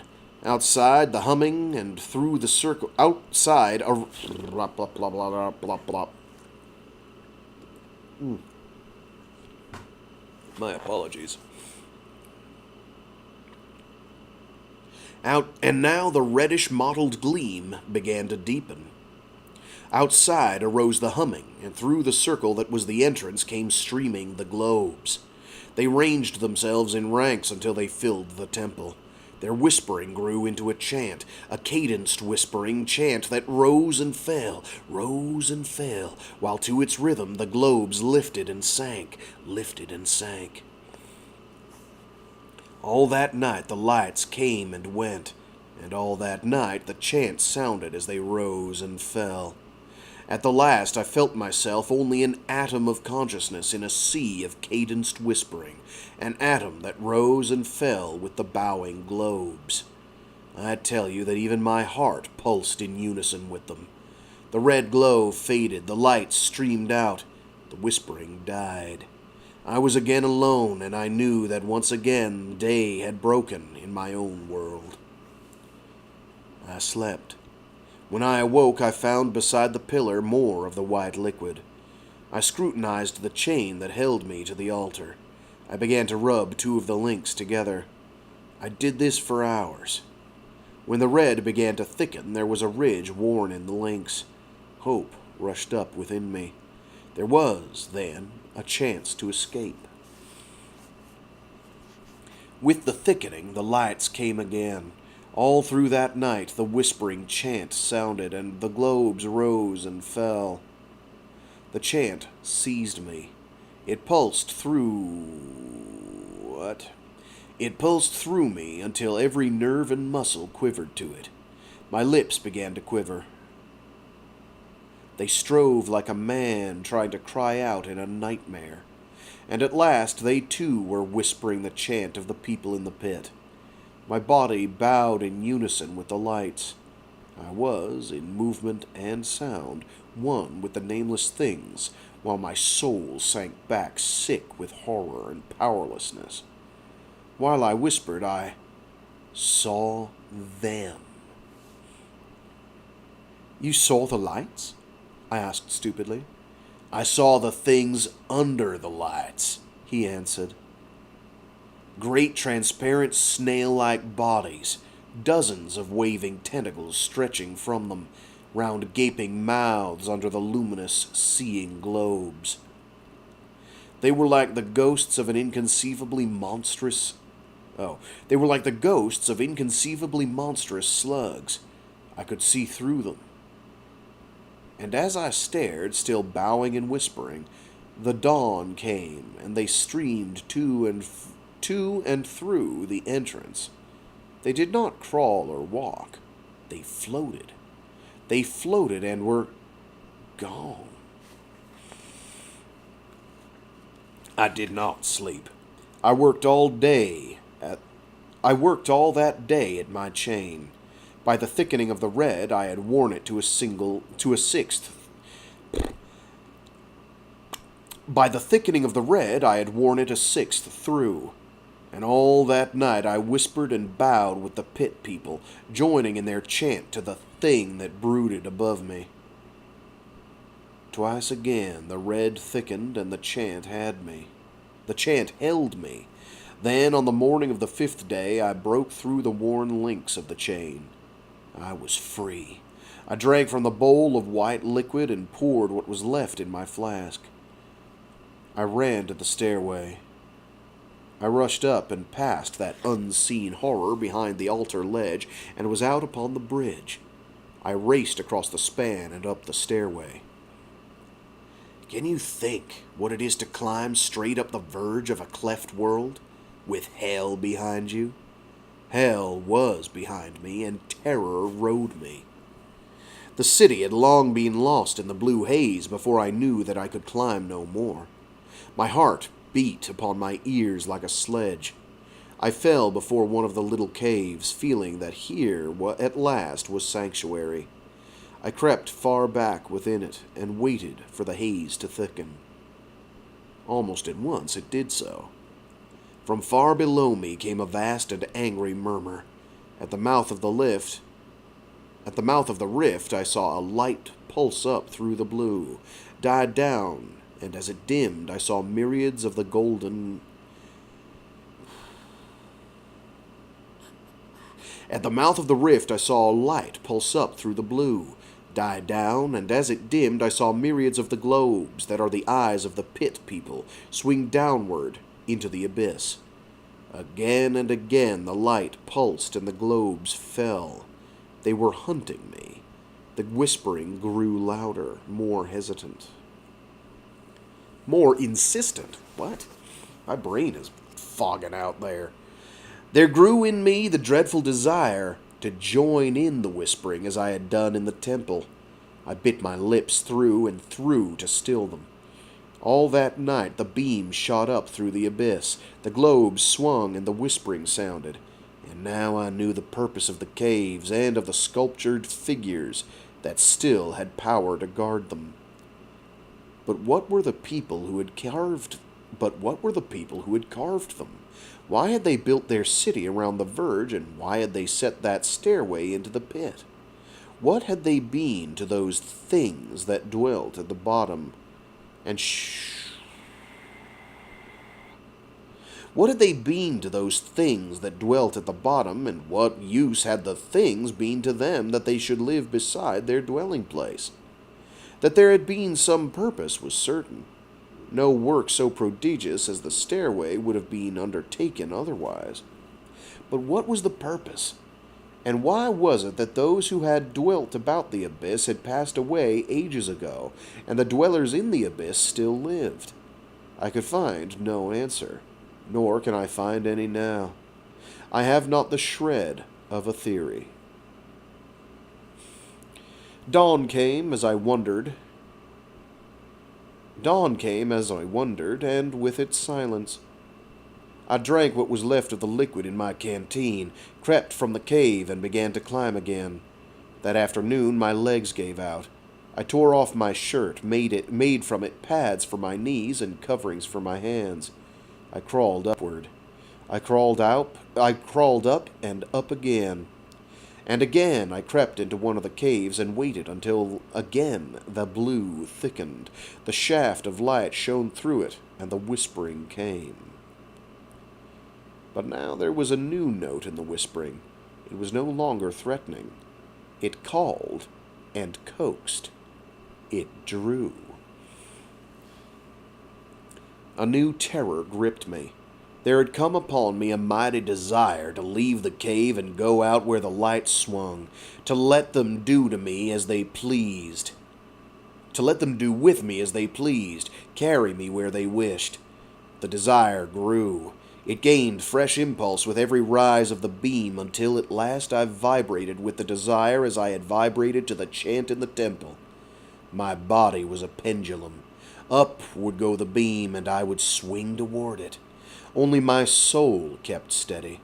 It held me fast to the floor of the cave, and all that night it fought with my body against the spell of the pit people. Dawn came. Again I crept from the cave and faced the stairway. I could not rise.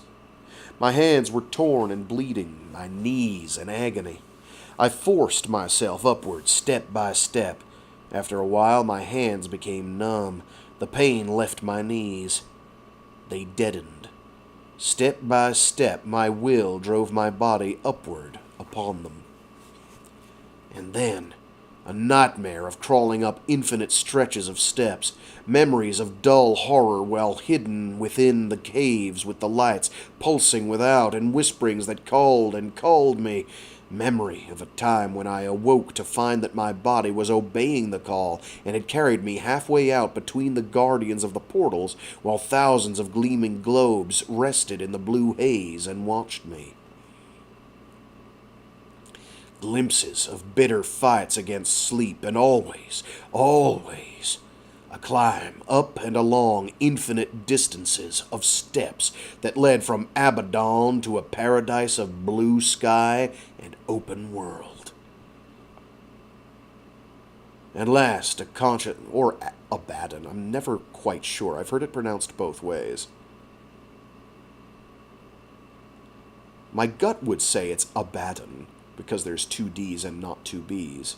Abaddon, I would think, would be Abbadon, but I've heard it pronounced both ways. I'm not sure officially what it should be. At last, a consciousness of the clear sky close above me, the lip of the pit before me, memory of passing between the great portals of the pit and of steady withdrawal from it, dreams of giant men with strange peaked crowns and veiled faces who pushed me onward and held back Roman candle globules of light that sought to draw me back to a gulf wherein planets swam between the branches of red trees that had snakes for crowns.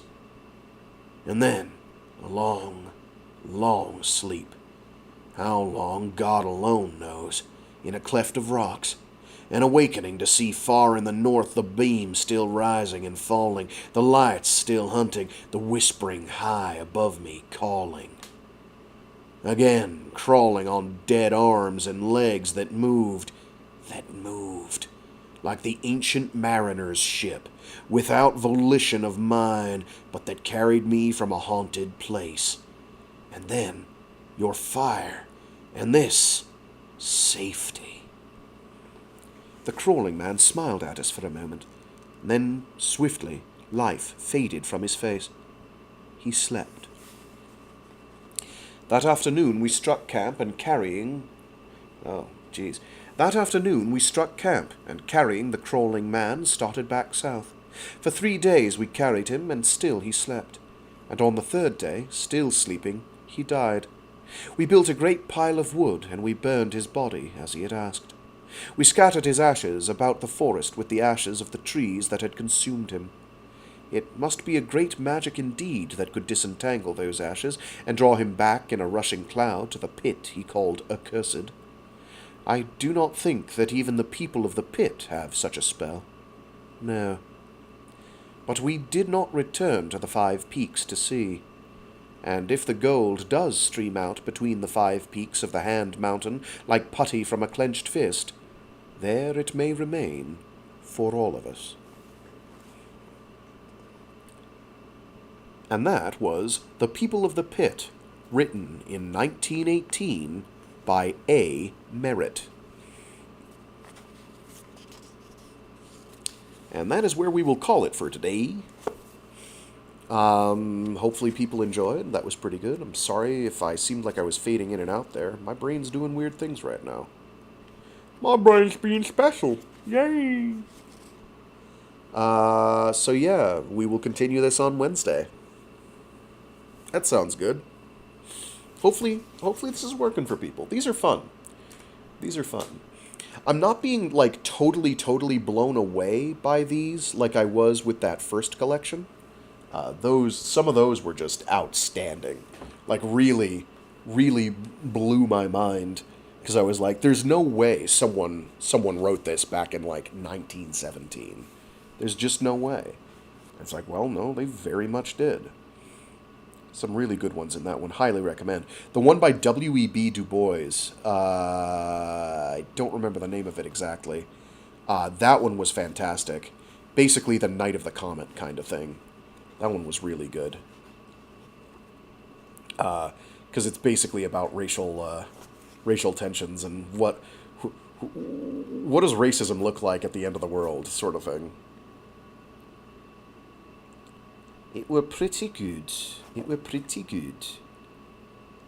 Ay, ay, ay, ay. Dee-dee-dee-dee-dee-dee.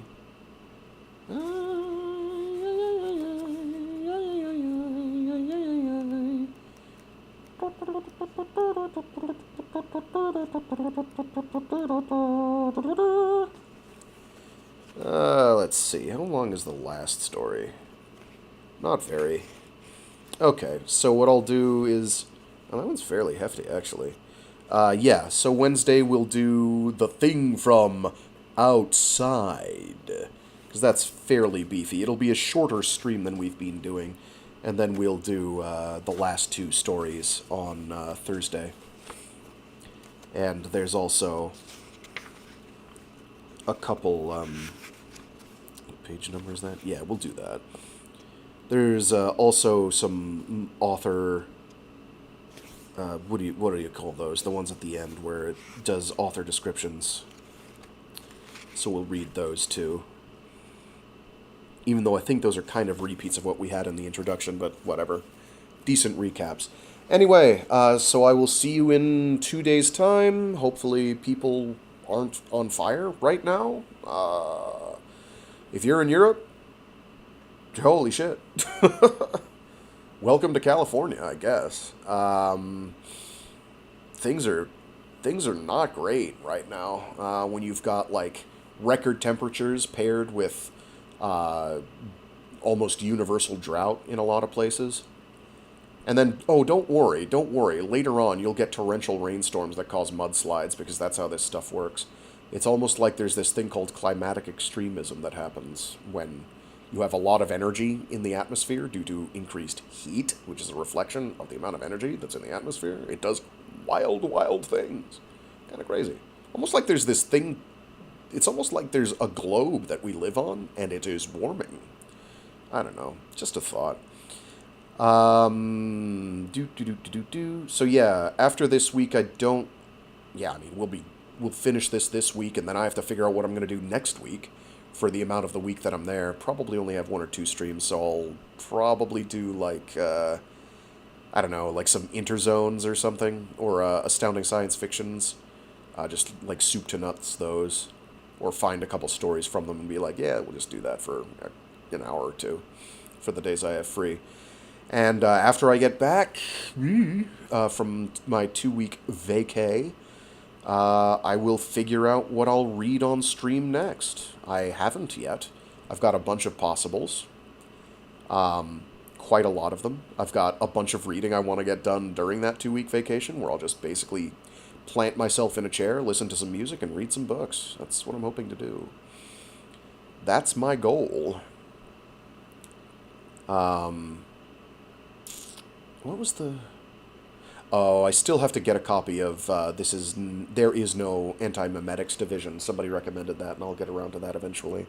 At some point, I think somebody also recommended the Murderbot Diaries, and I'll get around to getting a couple of those. We'll see. We'll see. I won't promise when I'll get to those, any of that. I'm not gonna... For the rest of this year, I make no promises about anything other than I will be reading books aloud on stream, and that's as far as I'm willing to promise. Which books I'm doing are mostly going to be relatively current, but we'll see. I got a bunch of good stuff. I got a bunch of good stuff that I want to read aloud. That I've already read. I was pleased that we were able to get through Flux. I enjoyed reading Flux. That's a good one.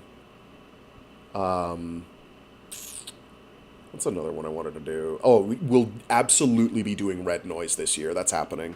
Red Noise is so good. So good.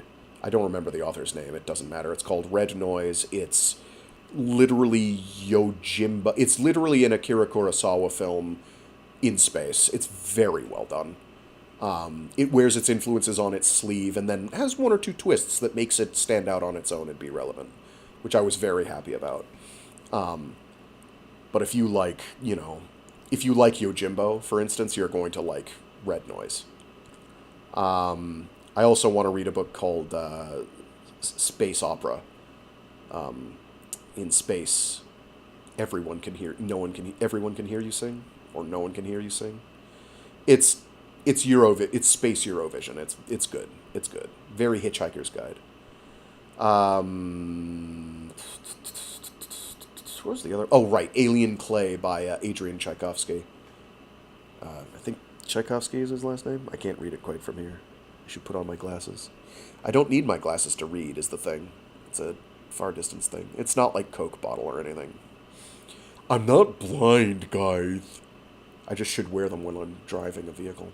Anyway, that's it for today. Good times. There was something salient, but I don't remember what it was.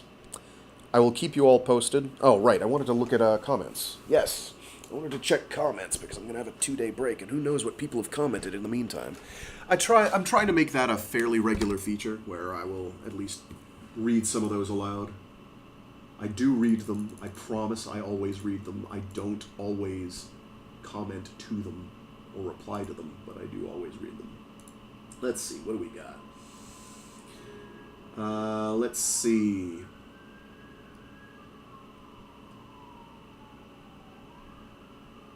BEP Raphael commented a couple days ago, just started the book, and this is on Hyperion. Just started the book and found this channel, which is so cool.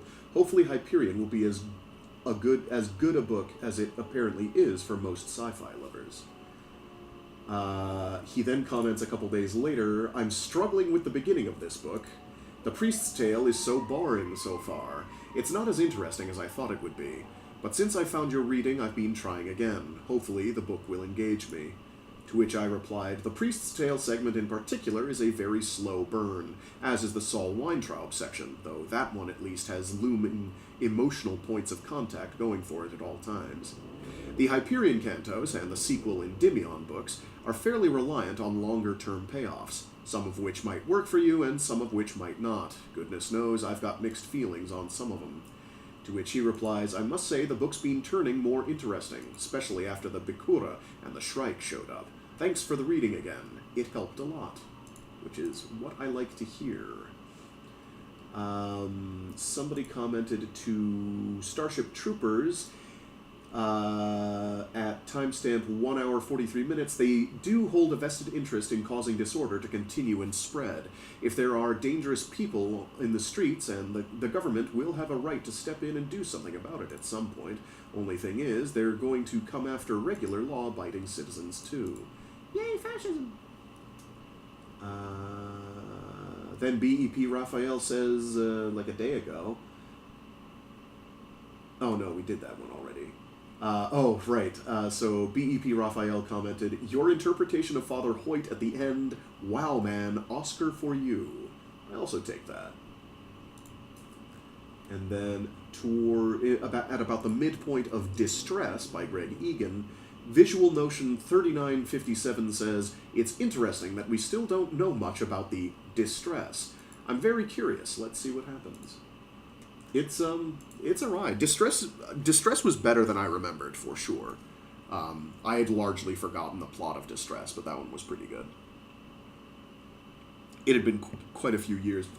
So part of my difficulty is because I'm a voracious reader, sometimes I will read books back to back to back to back and not let them breathe at all, and I get them confused constantly. I did this with Gregg Egan. I read one thing by Gregg Egan, and I was like, wham, this is the dude. I'm buying every book he has, period.